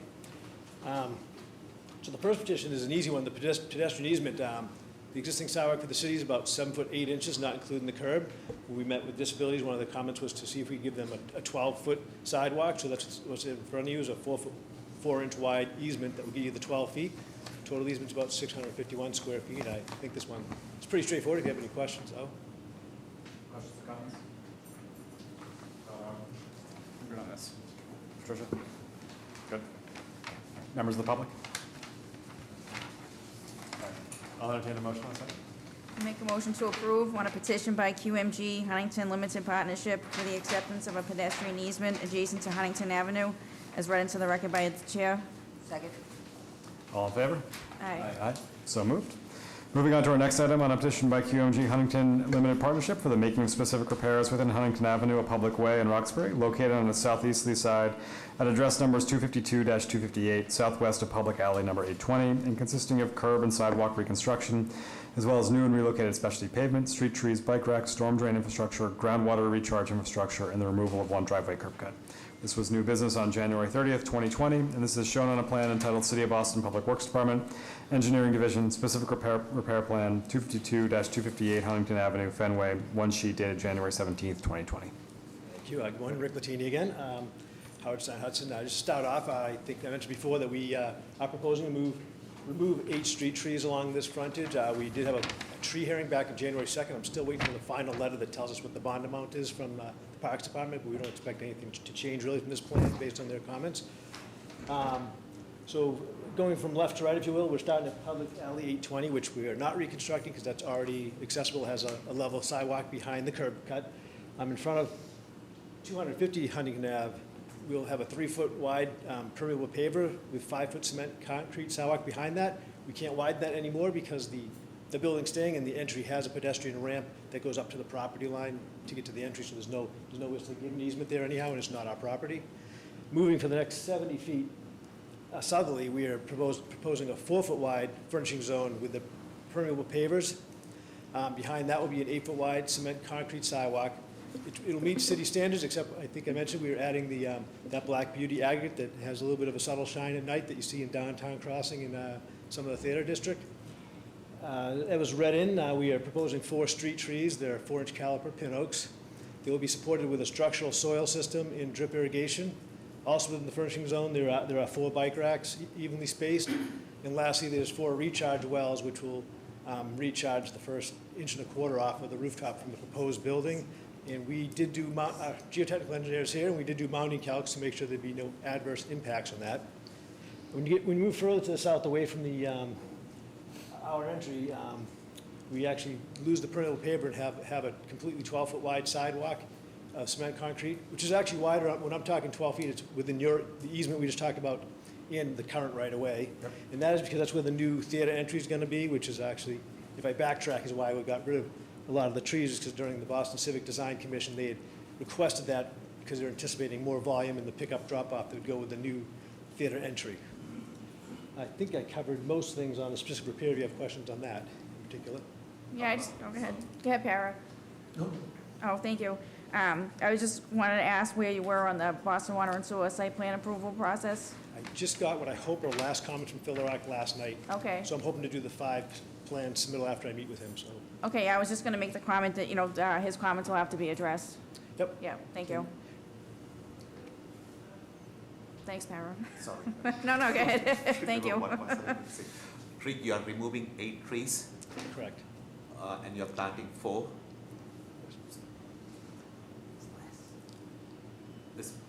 The caliber of the trees, in comparison, hopefully there's a tree type person, okay, a landscape. Rescue me from my idiotic conversation here. Basically, the volume of the leaves, okay, that is what we are trying to get. Just because you're taking 4 2-inches, 8 4-inch caliber trees and replacing it with 4 2-inch caliber trees, that's not going to be okay. All right. So is there someone who can give us some guidance as to the transformation of carbon dioxide to oxygen that is being benefited by the tree growth? Boy, I'm going to put the spotlight on Ian Ramey over there. Go for it. The floor is yours, sir. Ian Ramey, landscape architect with Copley Wolf Design Group. So your question about the carbon? No, the carbon, no. The type of trees, you are taking 8 down, putting 4 back. We're taking 4 pin oaks down, right, and we're putting back 4 pin oaks. And is the girth of the trees or the volume of the trees, is the caliber of the new trees representative of the 8 trees that are lost? It's a little bit less. So can you have it a little bit more so that the caliber of the trees are representative of the loss of the canopy that is there today? We could look at upping. Yes, we could look at. Sense to you? Yes, we could look at upping the caliper size to equate to what is there existing. Okay, because the Fenway community, I mean, they went through a lot of process to get that volume of trees over there. Sure. We had our moments getting there. So that's one. The second thing is, Rick, the reason why that sidewalk has the weird mix of composition is because initially that whole area was supposed to be bricks, and then after we installed the bricks, we were sued by those who are interested in the about the sidewalks. Yeah, I know you meant that. So now you are going to change that footprint in front of your project. But elsewhere, when I say elsewhere, just up the street, it's going to be different. How does it transition? So that's an urban design question. Will it look stark? I mean, you will have your nice thing and then that weird. Ian, do you want to try to handle that one too, or I don't know? I know he's the urban design he went to Sure. the EPA and all that, so. Yes. Sure. So there, you understand what I'm saying, right? I do. So we're trying to terminate the pavers at a clear joint line, so it's a nice square condition. Okay. We do understand that it'll be a change in material that you'll see. But again, through the BCDC process, they really advise us to keep it with a Within your footprint? At the back of curb, they wanted to have the sidewalk concrete extend all the way out. Did BCDC do did they have the sensitivity, and it's awkward for me to ask this question since it's another agency. Sure. But were they cognizant of the fact that we have one of the most interesting sidewalk designs, and now you are doing something different, and then it might, either your design is going to stand out, or the remaining stuff is going to stand out, and how does it transition? So I think the material use is going to be consistent, so it's a concrete Yeah, I have the finish. concrete 4-foot band going through. Correct. So, I mean, it'll be a new development there that you'll see. It'll be obvious, but I think we feel like it brings a new, refreshed sidewalk to that area. So they've looked at it and they approve of it. Just two related questions. Patricia, there's been, I think, a lot of conversation with the Mayor's Office of Persons with Disabilities about this. From an accessibility standpoint, do we approve of the changes to the sidewalk in this particular location? Are we talking about the sparkly material? No, well, The whole sidewalk. Yeah, we changed the jointing to be more rectilinear. Remember, we had crazy jointing patterns, and we switched that based on your And the comments. colored too. concrete we got rid of. Yeah, no, we met with the team, we had a good conversation back and forth. We're okay with the design. Okay. And it seems like to Barbara's point, there's some changes in the furnishing zone sort of throughout the sort of length of this project and where this project meets the one further on down, and you're trying to make sure that there's some degree of consistency. It blends, and also to add on to that, we did get the Avenue of the Arts design guidelines for this whole area, and Ian did go through it to make sure we were consistent with that, and then we confirmed that Jill Zick from BPDA also agreed with that, so.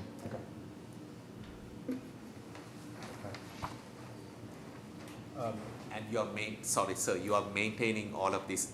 Oh, sorry, the most important thing, yeah, they're maintaining it. I should note that there are some very stylized bike racks which you guys are installing. Which have they been shared with PSC and our active transportation team? We did review that with them. Okay. Did you attach a bike to a V? Yeah, I was trying to. It's a sort of a hoop rack that's stylized. Ribbon rack. If we can just do sort of a final review with PIC on that specific detail of just to make sure that it's sort of conforming with the design guidelines we're putting in place for bike racks, that'd be great. Or like a rendering that's better than it's tough to tell how you would attach a bike to the V. Okay. So a detail that shows that. Other questions or comments? Todd or Robbie? All right, members of the public? All right, I'll entertain a motion on this item. I'll make a petition by QMG Huntington Limited Partnership for the making of specific repairs within Huntington Ave as read into the record by the chair. Second. All in favor? Aye. So moved. Moving on to our next item, on a petition by QMG Huntington Limited Partnership for the granting of earth retention licenses for the installation of a temporary earth support system within the following public ways in Roxbury: Huntington Avenue and its southeasterly side at address numbers 252-258 southwest of Public Alley number 820, and Public Alley number 821 on its northwesterly side southwest of Public Alley number 820. This was new business on January 30th, 2020, and this is as shown on a plan entitled City of Boston Public Works Department, Engineering Division, Temporary Earth Retention Plan, Huntington Theater Tower, Boston, one sheet dated September 2019. Good morning, Rick Patini with Howard Stein Hudson. Just to, we have Mike Weaver here, who's the geotechnical engineer from Haley and Aldrich. We are proposing a temporary supportive excavation in the sidewalk of Huntington Ave before we demo the existing basement that's there to hold up the sidewalk. That'll be a soldier pile and lagging, which will be drilled to minimize any ground movement. It has been reviewed by the MBTA, and I actually expect their license possibly this week, hopefully. It's also there because we were having the permanent supportive excavation will also be behind it. That'll be one of the slurry wall ones and become the permanent foundation of the basement level of our building. And actually, when we're done with the temporary support, we'll obviously cut that 6 feet below the existing sidewalk. So for any questions, I'm happy to turn it over to Michael Weaver. So just on that, you touch base with the MBTA because they're concerned. They have a project that's probably 12 to 15 months out right now for ADA accessibility on the Green Line Tunnel at Mass and Huntington. Obviously, this is driving significant supportive excavation next to their tunnel structure. So did you receive a permit? License? I'll send you the email. They actually asked me just to make sure they had the owner's name correctly on the license, so I can send you that email so you know that it's just I expect in the next day or two, actually, so. Went through that process with them. Correct. You were going through this in the beginning, but you've reached out to Symphony Hall, they understand, reached out to Family Civic. Can you walk through sort of the abutter approvals and? Yes, and If I could just add to that, please, Chief. Obviously, abutter approvals, one, we've received numerous correspondence from attorneys based on some concern, one being the New England Conservatory, so if you could give us through that history also, would be very useful. okay. All right, so the property was purchased in December of 2015. Outreach was done to abutters in 2016. Large project review was all during the course of 2017. The folks that we've reached back out to recently and provided written materials are Boston Symphony Orchestra, Fenway Alliance, MBTA, who am I forgetting? I don't have a letter from the NEC, but I can tell you that there's another attorney. We have an outline that we agreed to 2 years ago of a settlement agreement. They're mainly concerned with the construction management plan, which obviously isn't before you, but That's part of this, right here, this item. Okay. Earth protection system. Got it. It's a CMP. Right, okay, so they have a copy of that. I've been commenting on it. They've been working with Doug Henry at Sharon and Lodgen to work out a final agreement. Some of their other issues had to do with infiltration of dust, so we have to make sure that we're securing their windows in the back. Maybe John or Ife, if you want to come up. Again, it's a different attorney who's been dealing with them directly. Well, I'd like to hear from the construction experts who basically have those comments, basically how they're gonna handle the hoisting with the tower crane over the buildings, at very specific points. All right, well, I apologize, but that letter from NEC was not provided to me, so I haven't seen it. We weren't copied on that. So you got me flat-footed, but we do have Suffolk Construction here. Hi, Greg Solomon with Suffolk Construction. So we have the construction management plan that's been submitted and reviewed. Where, as far as there was specific concerns from the NEC regarding dust control. The site's so small and it's a slurry wall foundation, we don't anticipate a significant amount of dust during the excavation or during the slurry wall installation. The structure's cast in place, and as we're going up, we've worked with the NEC to make sure that we have netting around the perimeter to control any dust coming off the floors. The majority of deliveries are going to be from the Huntington side. That's the main point of access for the entire site. Tower crane is located on the Huntington side, as well as the exterior hoist. Okay, so let's get to Sharon and Lodgen, retained by you? The project? Retained by the They're owner. retained by the owner, Toll Brothers. Okay, so they're part of your project team? They are. Correct? So this went over to them, so the statement that it wasn't provided to the project, the letter from the attorneys went to the project. It was answered by Sharon and Lodgen from your team. That's correct.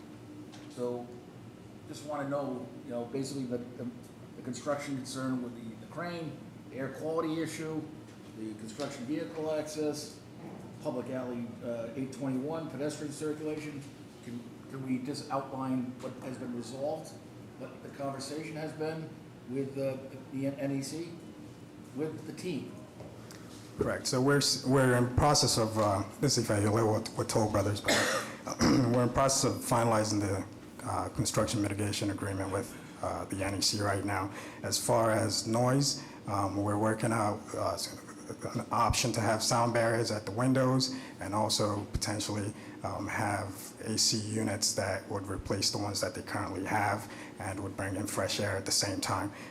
And so hopefully that should be able to address the concerns with noise. We've proposed that to the NEC. They're reviewing that, and we will continue to work with them to make sure that we address that concern as far as noise. As far as the air quality as well too, as Greg mentioned, we'll have dust monitors at the perimeter, and we have met with their consultants in regards to that. They are fine with that approach, and in the event that we do exceed whatever thresholds that they agree to between the consultants, we will do some additional monitoring on the interior as well. We're going to do some baseline monitoring readings now as well too on the interior to make sure that we have that data. So if for whatever reason, if we do exceed those thresholds on the outside, we can test on the inside too to make sure that we're not exceeding the thresholds on the inside and have a plan forward of how to address those. So as far as air quality, as far as noise, we've been meeting with the consultants to come up with a plan to address that. Regenerative vacuum street cleaner? Correct. That's going to be implemented on this project? So we got comments back from the NEC yesterday saying that they're not requiring a regenerative cleaner unless we exceed the thresholds of the dust monitoring guidelines that Obviously, come up. what it's going to be needs to be in the construction management plan that's been submitted. So the specific air quality, site cleanliness, that needs to be in the narrative, specifically what's going to occur. So I'm looking for that. Okay, so we're like I mentioned, we're in the process of finalizing those with the. Correct. We're finalizing those with the consultants right now, what those thresholds are and what the plans to move forward, and whatever event we exceed those thresholds, and we can include that as part of the documentation of the CMP. Okay, and I know this went back relative to NEC. What was any response from them on that? I'm sorry, to Any what? response from New England Conservative on that response? I'm not sure I'm clear on your question. Basically, you responded, your attorney, Chairman Lodge, responded with that comment, and included in that was NEC. Have they responded satisfactorily that resolves their concern, or was that? So, and that's in process of the mitigation cooperation agreement that we're working through. So we're hoping that within the next 2 or 3 weeks here, we should be able to have a finalized agreement with the NEC. Yeah, it just makes it a little tough that, things like that haven't been worked out as of yet. So, that's the construction management plan. We have time, we can obviously vote on that, but it's something that I'm gonna be looking for to finalize in that document prior to any sign off. Okay? Any other CMP elements that you want to share? Just on the tower crane, the hoisting, the concern about hoisting over their building. And so we provided them, and I'll let Suffolk speak to this again too, but we provided them a revised plan based off the hammerhead crane that we intend to implement, and that will not be swinging over the NEC building. Correct. I mean, I would find it very interesting that it was, because that wouldn't be, nonetheless, I appreciate that. Concerned about the alley, which they abut. Correct, and so their concern originally there was the fence line, which has been pulled back and will be revised on the CMP once we get comments back from the MBT. Okay. Excellent. Yeah, I just want to put it on the public record that you guys have been doing the due diligence on the project to resolve these issues. That's correct. That's correct. I appreciate that. If there was one tiny thing which I didn't catch the last time, Rick, if I can have you come up. Sorry. So we are very focused of the abutters, and we truly appreciate your ongoing dialogue, engagement to resolve any and all issues. We truly appreciate that. You have been in touch with the MBTA. We have been in touch with the MBTA, and everyone seems to be content that the conversations are happening to a meaningful outcome. There was one asset which I didn't catch. I think there's a bridge close by somewhere there, right? Your bridge. Right. And what do you know about that bridge and its conditions, and how the conditions of that bridge might get impacted by the digging of the hole? Well, I'll let Michael correct me if I'm wrong, but we're not monitoring your bridge, but we have to monitor the wing wall of the NBA tower, which is even closer to us, so I would. So the individual assets had different conditions in terms of its state of good repair. Okay, so sir, I would need your assistance to ensure that the contractors monitor the assets so that it doesn't become an awkward point to you, because bridges, the Huntington Avenue, Mass Ave over Huntington Avenue, that bridge is not in pristine condition. It is extremely serviceable, but whenever we have this type of construction, we are always concerned. So there may be a level of monitoring or precondition analysis of that bridge or precondition awareness of that bridge that may be needed to ensure that if something should fall on someone's head, it is understood and managed. So if you can... Yeah, is that something we would add to the CMP and you review with Ed? and then we I'm can- trying to, Oh, okay. okay, to Trying make out sure that it is, which box because it's a going in. construction-related issue, the monitoring of it. So it is important for all parties to be on the same page as to the pre-existing conditions and how you would ensure that if something should get dislodged, that it was due to natural reasons and not due to you. And I presume we suggest a solution to you, and then you will review it. Thank you. So you need to first understand the health of that asset and demonstrate to us that you have that assets and the community's best interest in while doing this amazing project. Okay? It is that. That's why we want to all row in the same direction so that it is cohesive and complementary. Okay? So, Ethan, I assume you don't mind that we add some suggestions as far as monitoring their infrastructure, is that? I'm not prescribing, please don't get this No, wrong. no. I'm not prescribing the solution. I The understand that. situation needs to be managed. You, You want it acknowledged somewhere, though. right. That's- Otherwise, so, the okay. permits are not going to come. Okay?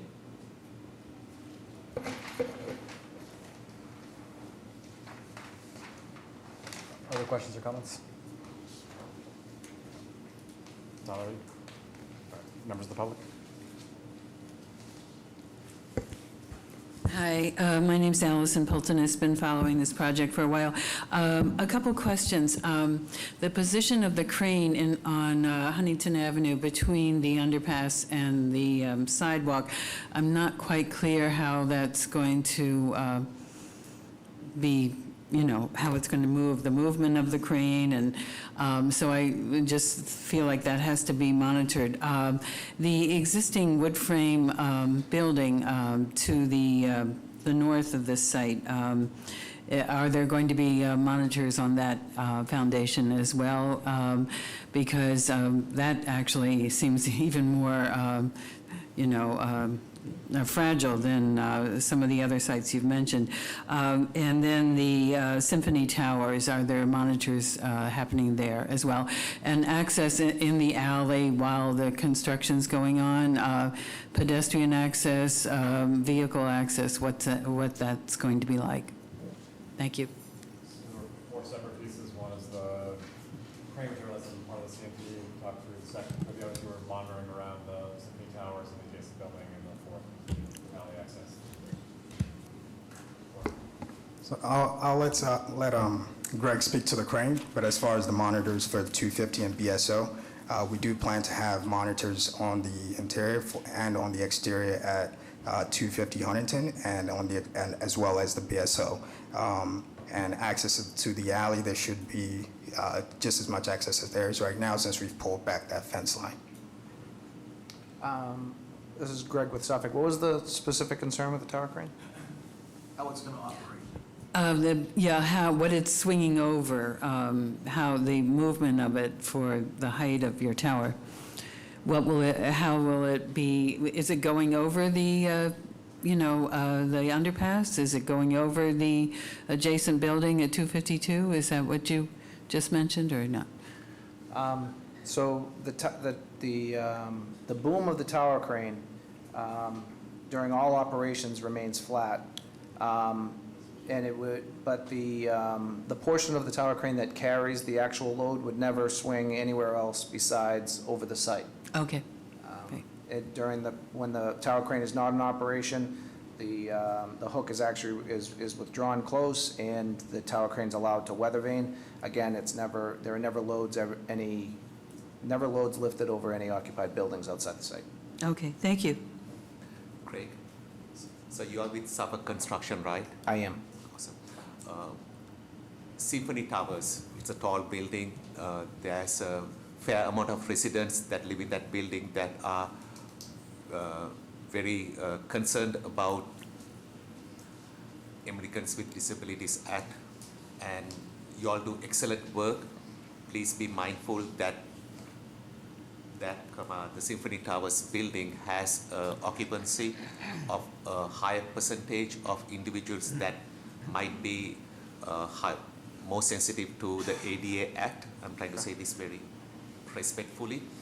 And so within that area, there may be a lot of people who are in need of good access to sidewalks and to construction areas. So as sensitive as you are with all your projects, be equally and or more sensitive to that segment of the population which we are here to serve. Hopefully you understand what I'm trying to say with all. I understand, thank you. Other questions or comments? Nope. Todd, Robbie? All right, members of the public? All right, I'll entertain a motion on this item. I'll make a motion on the petition by QMG Huntington Limited Partnership for the granting of earth retention license on Huntington Ave and Public Alley 821 as read into the record by the chair. Second. All in favor? Aye. Aye. So moved.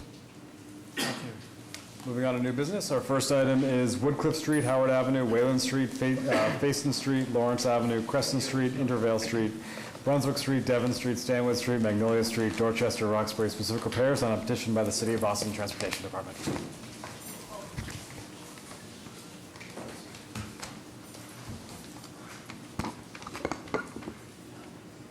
Hi. My name is Stephanie Seskin. I'm the Active Transportation Director in the City of Boston Transportation Department. I'm here to share our plans for the Grove Hall Quincy Corridor Zone that was selected for the Neighborhood Slow Streets program in 2017. We have been working with residents on all of these streets to figure out better ways to manage traffic and improve safety in the neighborhood. They were selected because of the high number of youth and elders who live in the neighborhood, as well as a history of crashes and the presence of multiple playgrounds and schools within the zone. I'm joined here today by Ed Myers with Kittleson and Associates, who will walk through the engineering plans.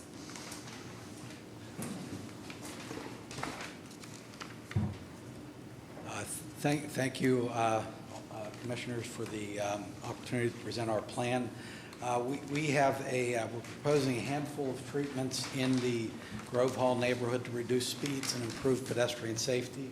The zone is bound by Washington Street to the south, Columbia Road to the east, Blue Hill Avenue to the west, and a series of streets up here in the north.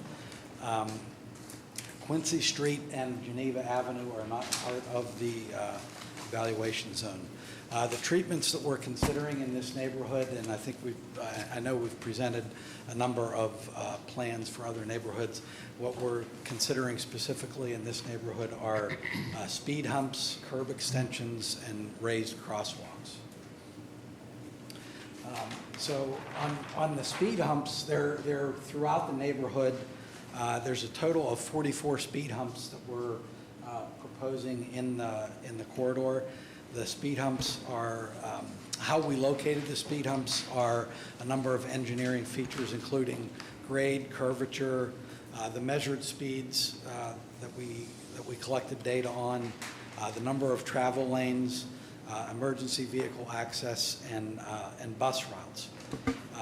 The speed hump spacing is based on maintaining a speed profile of 20 miles per hour or less, and the spacing tends to be between 150 and 250 feet apart. Speed hump locations were field checked to be clear of surface utilities and driveways.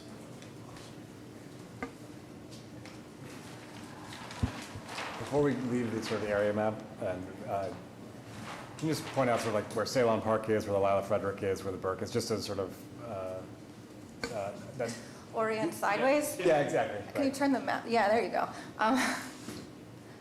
Right, Yeah. Ceylon Park, Yeah, and then the Lila Frederick is below that? Yeah, the Lila Frederick is off of Columbia, and then you also have the MLK school off of Intervale. Yes, right there, thanks, Connor. And then south off of Geneva is where the community center, library, and the Burke are. So just before we get to some of the intersection changes, it seems like, correct me if I'm wrong, that a lot of the speed humps are sort of lined up as places that are abutting those properties. Is that fair? Or are there throughout, but you have a number that are against Salem Park and a number that are near the Lila Frederick and the adjacent schools? Is that right? Well, the Lila Frederick, it doesn't really front into the neighborhood. Or the park, or the... So the curb extensions, raised crosswalks, that type of work tends to be more near the parks. And then the speed control is throughout the neighborhood, but does improve the conditions near the MLK school. Perfect. Great. All right. Thank you. Okay, so you were talking about one of the parks. One of the parks is right in this area off of Intervale Street. The current conditions of Intervale are it's a one-way street with a 40-foot public layout. There's on-street parking on both sides, and no crosswalks are marked across Intervale in the vicinity of the park. The modifications that we're proposing are to put in a raised crosswalk to provide better visibility for pedestrians and reduce vehicle speeds and increase yielding compliance. There will be a level landing on either side of the crosswalk. Any questions on that treatment?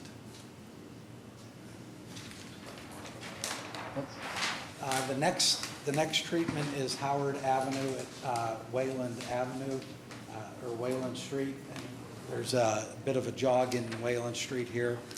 Howard Avenue is a proposed 40-foot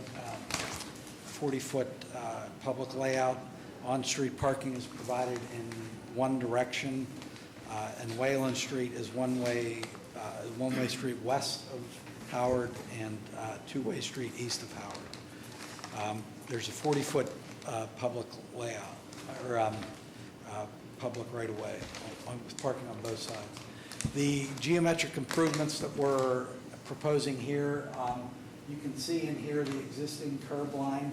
Basically, we're tightening up that radius to slow down vehicles from a very high-speed right turn movement.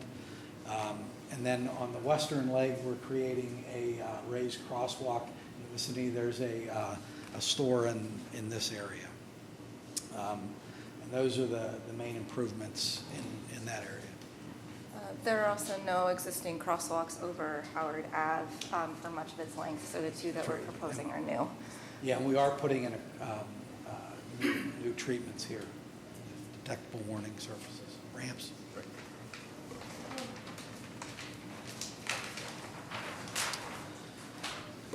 Okay, Howard Avenue and Woodcliff Street. In this area, Howard Avenue is a two-way street with a variable edge curb line. On-street parking is allowed on the west side, and Woodcliff is one-way street eastbound. The geometric modifications are to widen the sidewalk by 6 feet on Woodcliff Avenue. And this is another one where there's a tot lot in the area that we're trying to get better pedestrian access. We want to reconstruct the edge line of Howard Avenue in this area, basically to reduce the width and reduce the speeds, provides better channelization. There's just a lot of extra pavement in that area. So those are the improvements that we're proposing. How raised are the three? Full height. Full height. So. 6 inches or whatever. Can you put that go to the first page? Sorry. And turn it around. If you could bring this piece of information to the public hearing, again, for the gazillion time, the work which you all are doing is just amazing and transformative. It is so refreshing and so needed. And Stephanie, thank you. within this footprint of that neighborhood. It will be so very nice because basically what you have done, Stephanie, is taken that neighborhood and given that neighborhood back to the neighborhood and improve the safety and livability. And it will be nice for us to know how many dwelling units are there, how many people's lives did you transform. And I think there's more than a couple of families. And that's really nice that you are doing transformative, giving livable neighborhoods back to the neighborhood. So that's one. And just give me, this plan should be at least at 75%, right? Yes. Do you have a sort of, and again, if you can just share that information with staff or me, what's the current construction cost estimate for this? Okay, $2 or $3, but whatever it is. It'll be nice to know that whatever the investment we are making here is much needed, but translates to the amount of dwelling units of families that are going to benefit from your hard work. So do you want the cost estimate right Yeah, now? just give it. I mean, not public. It'll be nice for us to know that how efficient we are being in transforming the quality of life in neighborhoods. Really good stuff. Just on the construction management portion of it, basically the schools in the area, obviously, which is great, making improvements, but obviously a key component of that is during construction, meeting with the school headmasters or principals to find out about the drop-off and pick-up times for the students. Because we're going to have to work that construction around those activities so that we really make a difference in the safety of the construction. One totally unneeded comment because one of the streets is spelled C-E-Y-L-O-N. The proper pronunciation of that thing is Ceylon. C, like you see something, not say. Not Ceylon. Okay. Ceylon. I think I know a little bit about.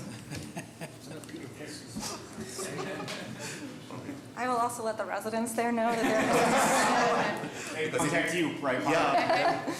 Sri Lanka was originally known as Ceylon, not Ceylon. Just little trivia. It's good to know. Other questions or comments? We actually have comments for you, Stephanie. We do plan on sending to you within the next few days, but they were minor. Most of them were gutter-mouth related and structure conversions on one of the structures, so we'll send those to you. Thank you. Thank you. Other comments? Javier, Todd? We're good. Members of the public? Please. My name is Patricia Mendez on behalf of the Commission for Persons with Disabilities. We thank you, Stephanie, for your work and appreciate this. And to follow up with Para started to say is that there's really a ripple effect on a project like this. And yes, we can try to quantify it, but it really will go beyond what we can count, and we appreciate that. Thank you. Other comments? See you in 2 weeks. Yep, thank you. Our next item of new business is 665 Commonwealth Avenue, Granby Street, Boston proper, specific repairs on a petition by the trustees of Boston University.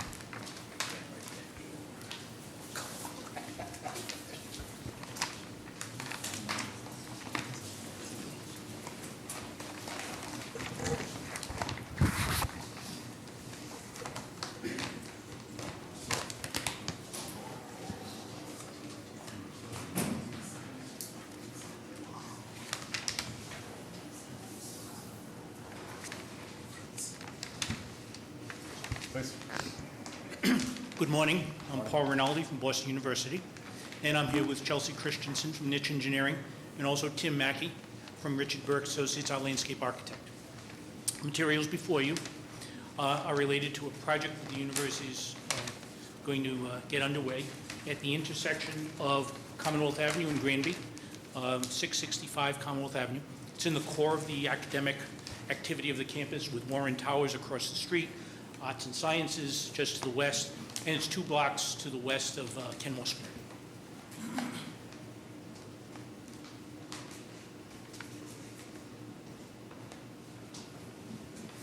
A building of remarkable design is what the university has been touting this to be. And it's going to be the largest fossil fuel-free, hard to say, building in the city. LEED Platinum. Heating, cooling provided by 31 geothermal wells. Electricity to this and the rest of the campus as part of the climate action plan is from a wind farm that we're developing in South Dakota. Again, in the context of where this is in the city and the campus, Warren Towers and Arts and Sciences.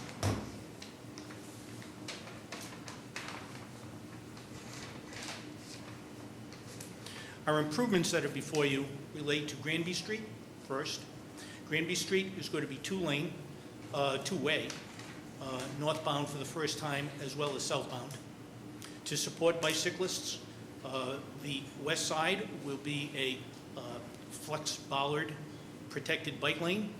On the east side will be a cycle track. This is beneficial because BTD a couple of months ago created on Bay State Road a contraflow as well as a bike lane. So this allows that network to connect to Commonwealth Avenue. On Commonwealth Avenue, we're following the general idea of the Commonwealth Avenue Part 1 vocabulary with planting beds. There's also a TNC drop-off lane for 3 vehicles on Commonwealth Avenue.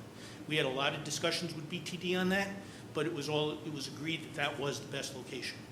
There are some outstanding questions that came to us as we submitted materials to the commission. We expect to be meeting with the stakeholders of those comments in the next week to 10 days. Chelsea.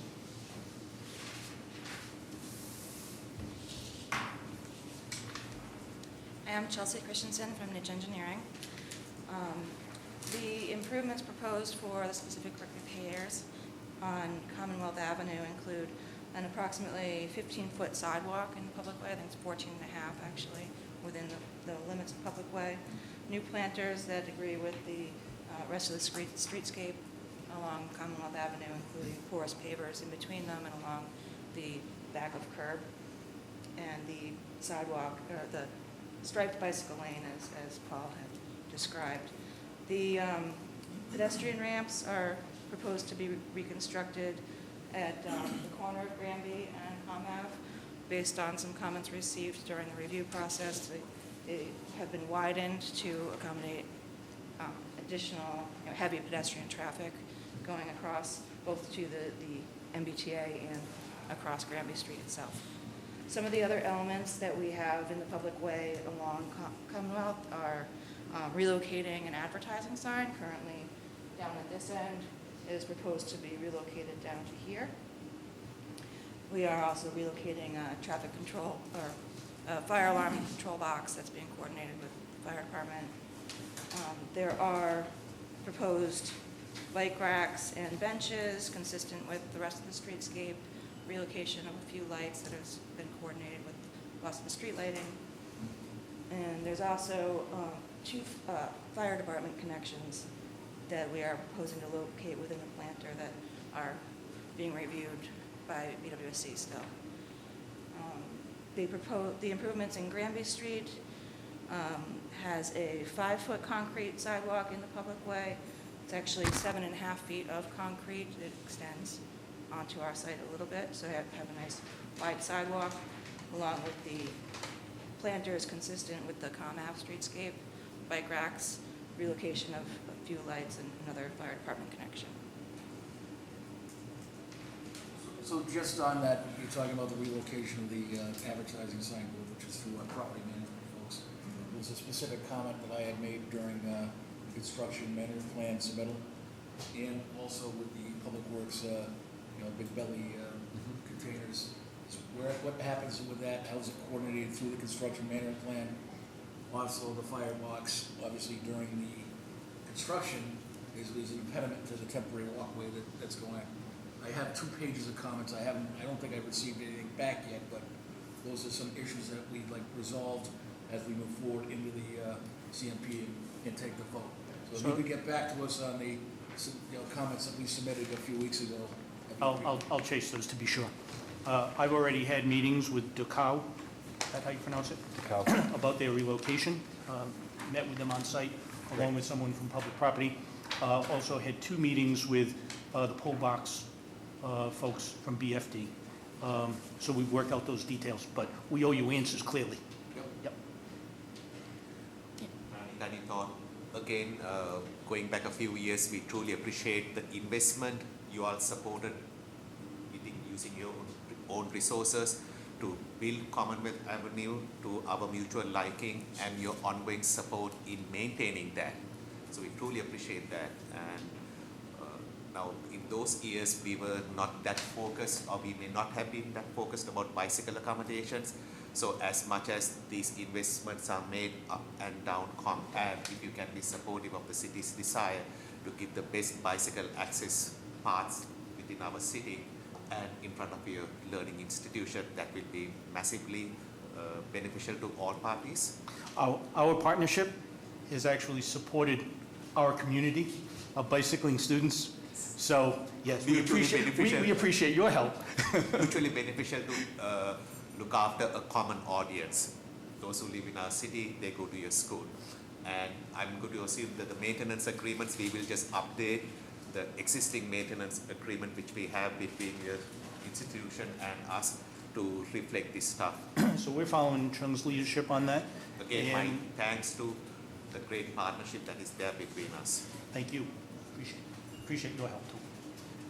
I assume that Stephanie and her team, the active transportation team, will review this between now and public hearing. Yes. We would not have brought it this far If they had unless not we already already waited, had sorry, conversation, thank you. but there still may be a few more questions Yes. that we have to chase together. Stephanie's seen it, but she'll give a final okay prior to the public hearing. And help us to create a better street. I mean, when we were rebuilding Commonwealth, we were thinking of boulevards and trees and everything else, not necessarily the multimodality of the world which we need to serve. So bicycles need their space to bike comfortably without fearing of getting clipped. You know if Matt Warfield has taken a look for the TNC pickup? I'm guessing that's how we located our pickup drop-off? That'd be my guess too. All right. We have some, maybe based fine. upon what we are learning about pickup and drop-off locations, that we've been, what we've been learning as we've been piloting pickup and drop-off locations, how to design them well. There's some initial feedback from the pilot that happened in the Fenway. We'll just make sure that if there's any comments to be incorporated in the physical design, we'll get this to Who you. gave you your final okay on that location? It's part of the TAPA. Okay, so that'll be Matt. When we first discussed the TNC drop-off, it was closer to the corner. And then through conversations, it was felt more mid-block was better for bicyclists, for pedestrians, as well as the TNC entering the intersection too close to the stacking of. Right, so I of guess the- to that point, we have somebody who specifically looks at this, so like if you got that in your TAPA comments, we just want to make sure that he's also reviewed it because he's the one with the most knowledge about what's been working and where. So we'll get you the appropriate contact information just to make sure that he was the one who put that in the TAPA. All right, this TAPA's already Yep. been approved. Yeah, I also just wanted to make a comment on 665, the Commonwealth Avenue plan. You show granite for the benches, and we have water main and sewer line there. I'm not sure if you had time to think about the comment or had a response to the comment on that we sent last week. I mean, I know we won't maintain the bench if something happens to our water or sewer, but I'm just not sure if that's something that, you want to do or we need to discuss further on that, that's all. We'll review that with Okay. our structural team and make sure that the bench foundation is not impacting that. And see if there's anything that needs to be changed. Okay, great, thank you. When are you looking to break ground? I think Suffolk is doing mobilization in late March, early April. Support of excavation on our property starts, this is where the challenge is, because we can't really do it when the exams are on. So but. How long will it take to finish the baby? I think from the start of construction, we're expecting occupancy in summer of '22. Stack those books fast. Other questions or comments? Too noisy, too long, but. Bobby or Todd? I'd like to congratulate you on your second place. Congratulations.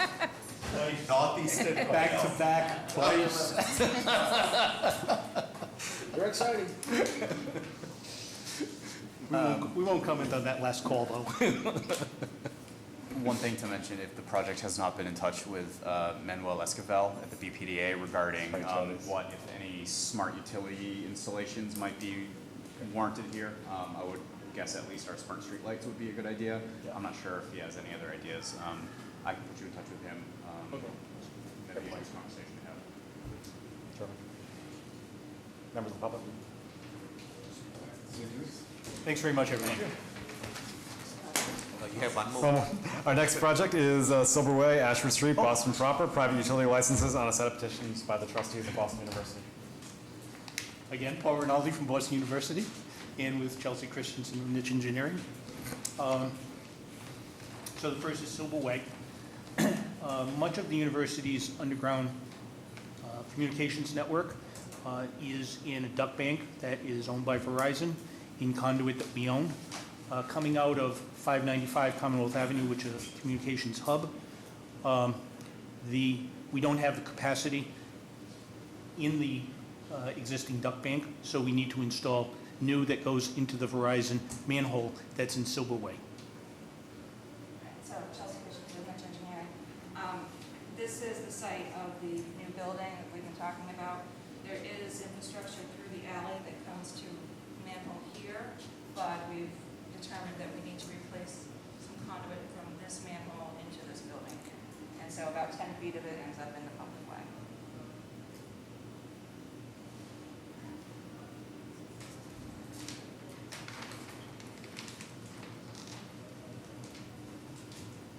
Any questions on that?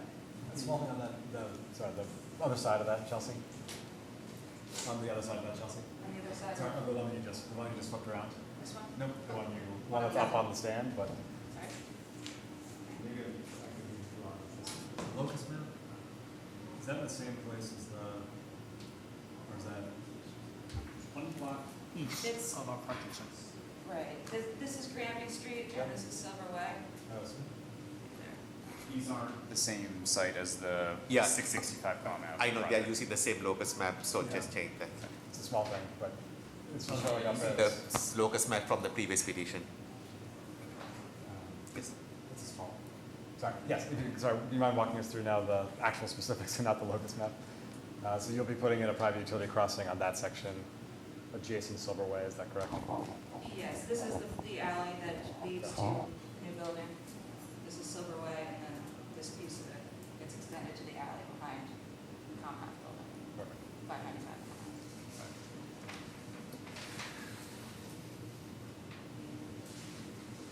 Goes directly from the building to the manhole. To the manhole, yes. So no handholds, no nothing. Nope.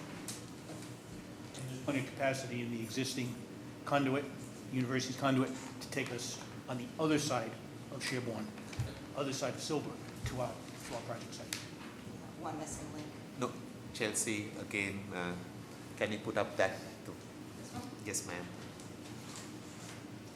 On that, show us where Silver Way and Ashford Avenues are on This that is map. Silver Way. Yes. Ashford's not on this view. Oh, they are. That's, So maybe. we have to rely on this locus map for Ashford. Ashford, the crossing for Ashford Street is actually related to the softball field, providing new conduit from 100 Ashford Street to the BU softball field. Okay, so you are still, because of the Verizon, some issue, you just want to have more capacity control for your telecommunication systems So today, there is no connection between those two between assets? 100 Ashford Street and the softball field.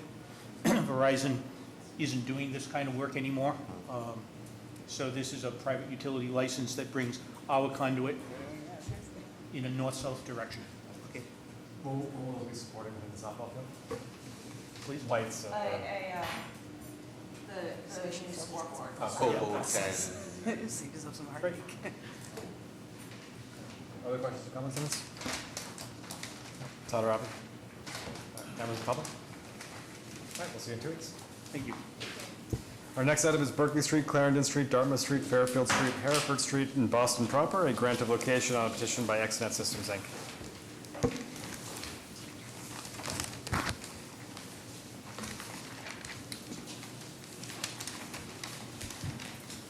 Good afternoon, Mr. Chairman and Commissioners. For the record, Ricardo Souza from Prince LaBelle Tie, and to my left is John Morrison from Pike Telecom, and then also Arthur Pino from Extenet, Senior Manager for Implementation and Engineering.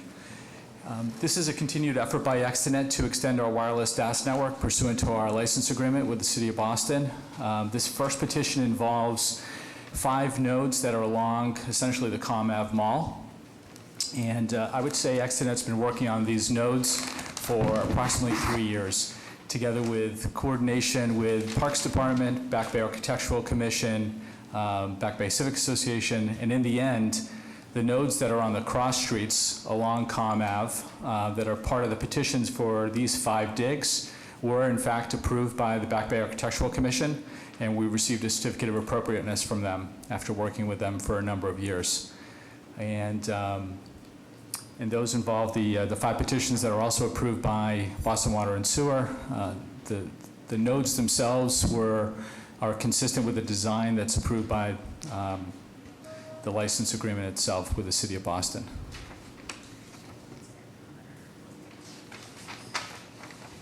Can you walk us through the specific of the 6? Micro trench, or are you big dig or tiny dig? Big cut or a little cut? So these are traditional digs, Commissioner Para. Going to It's one of the reasons that we brought Arthur here. We wanted him to talk to the commission about the difficulties that we've had with micro trenching and how our network has been affected. True. So Arthur, maybe if you could. Actually, before that, Of course. I'm just continuously being reminded as to who lives off Commonwealth Avenue. It's definitely not me, okay? And it's not me either. But there are others who Of course. have a different view of the world. Yep. And the condition of our assets, because these streets don't have scars, okay? Because through multiple iterations of investments, we've kept it nice and clean. Of course. Okay? And you are going to create scars, and I just don't know how to manage the situation other than asking you all to give consideration to putting it back the way it was, not just putting dirt on the hole. Sure. But, the amount of times I've done this thing, it's not even funny. But there is a scar that is going to be shown. So if I ask you, how could you give us the street back the way it was, rather than just putting the dirt, compacting it, Right. and putting another surface material that looks like it? Good afternoon, Arthur Pino from Extenet. I agree with you, Para, and I take great pride in, when we restore these streets, I think my track record throughout the city does speak for itself on the restorations. And the issues that we are coming across with the micro trenching is depending on the depth of the existing asphalt or any additional work that's going on by other companies out there, our micro trenches are getting hit. And that's causing us to go back out there again, obviously disrupting the constituents. So my objective was to try to get the trench in as traditional trenching once, repair it back to the City of Boston standards, and then we are done. I understand the micro trench scenario and philosophy in Boston, but we are getting pulled out of the ground an awful lot, either through milling and paving for the city work or any other contract that's working out there. And I think it's an issue that's happening throughout the city, not just with Extenet.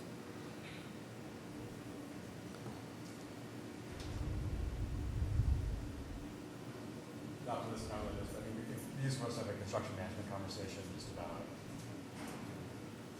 where this is happening, when it's happening, things we might be able to do, not just about micro trenching going forward, but construction's already in place. And, Mr. Chairman, we've been made aware of a potential meeting that's going to be scheduled perhaps in early March, and we would be happy to attend that and participate in that discussion. We're always trying to improve not only the relationship but the work that we do in the City of Boston, and I really do feel that Arthur takes this stuff very seriously and makes sure that he stays on top of his crews. You do, and I thank you. I thank you for doing what you need to be doing, which is the appropriate trench repair. It is not that it is the trench repair, in itself is not my concern. It is the color difference between the rest of the roadway Right. and that scar. And what I mean by the scar, it is visually not pleasing to any of us. Okay? And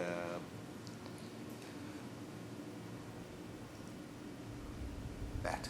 And a solution which other cities, and I promise you, if you are doing this in Tyson's Corner or any other parts, you will be resurfacing curb to curb for the full length of the street. Okay, their attitude is, hey, there's no color differences. Okay, so it is up to you. You all make a judgment call. But right now, I think our rules are written where, hey, just put the trench back, and our concern seems to be, if it doesn't settle, we are very happy. And I think that bar is way too low to what we are dealing with. So I just don't know when we will say enough is enough. Okay.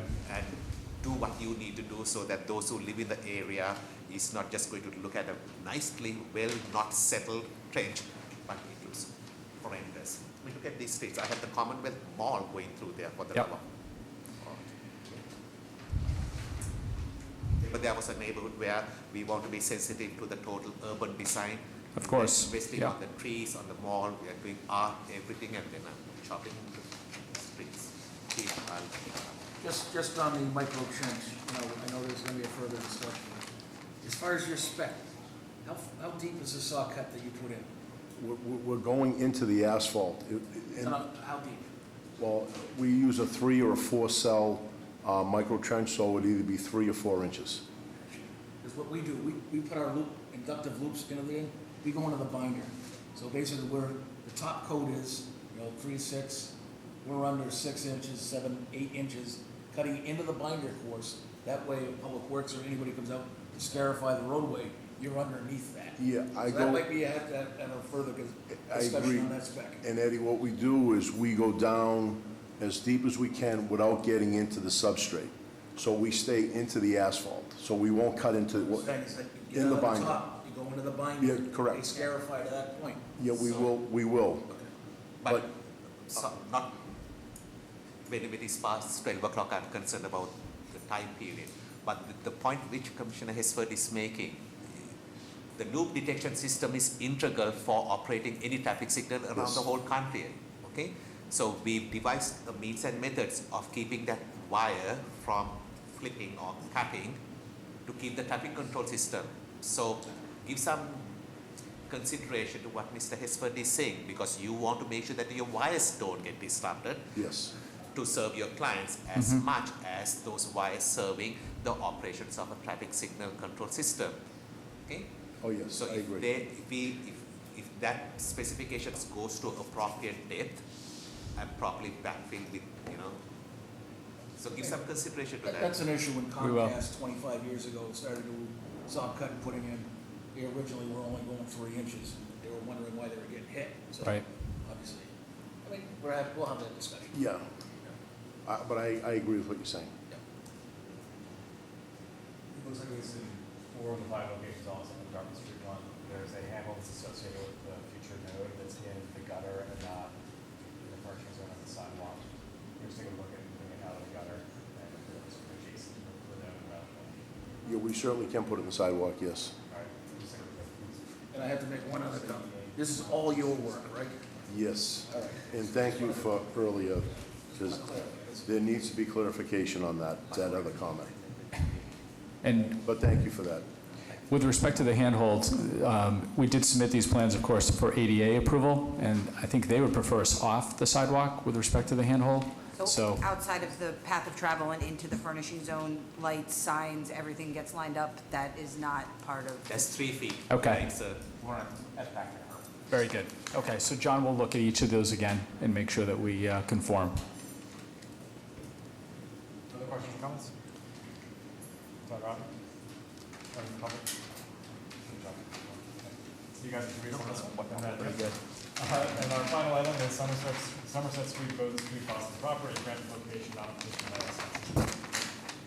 Mr. Chairman, Commissioners, once again, these are 2 more digs that are associated with 2 additional nodes in the Beacon Hill neighborhood. These designs are also consistent with the franchise agreement with the City of Boston and involve digs. Try to minimize the length of them, of course, but these are also traditional digs. So we will take into consideration the comments that were made in the previous petition and talks amongst ourselves with respect to that issue. Just on this location, there's significant work going on about Boston Water and Sewer. Right. National Grid right now, there's another vendor that wants to get in there, but they've been held off for the last couple of months because of the specific work that's going on up there. So just keep that in mind. Okay, very good. Right now. Yeah. Yeah, what I plan on doing is talking to the construction department and just see, get some scheduling on these locations, so I'll get back to you within, hopefully in the next couple of days. We appreciate that. Thank you. Thank you. Same comment as well, then. Okay. Other questions, comments? Other comment? Set? Commissioner Chong? All right. See you guys in 3 cents. Thank you. Very good. Thank you, Commissioners. Have a good day. I'll entertain a motion to adjourn. Make a motion to adjourn the meeting? Second. Aye. So moved.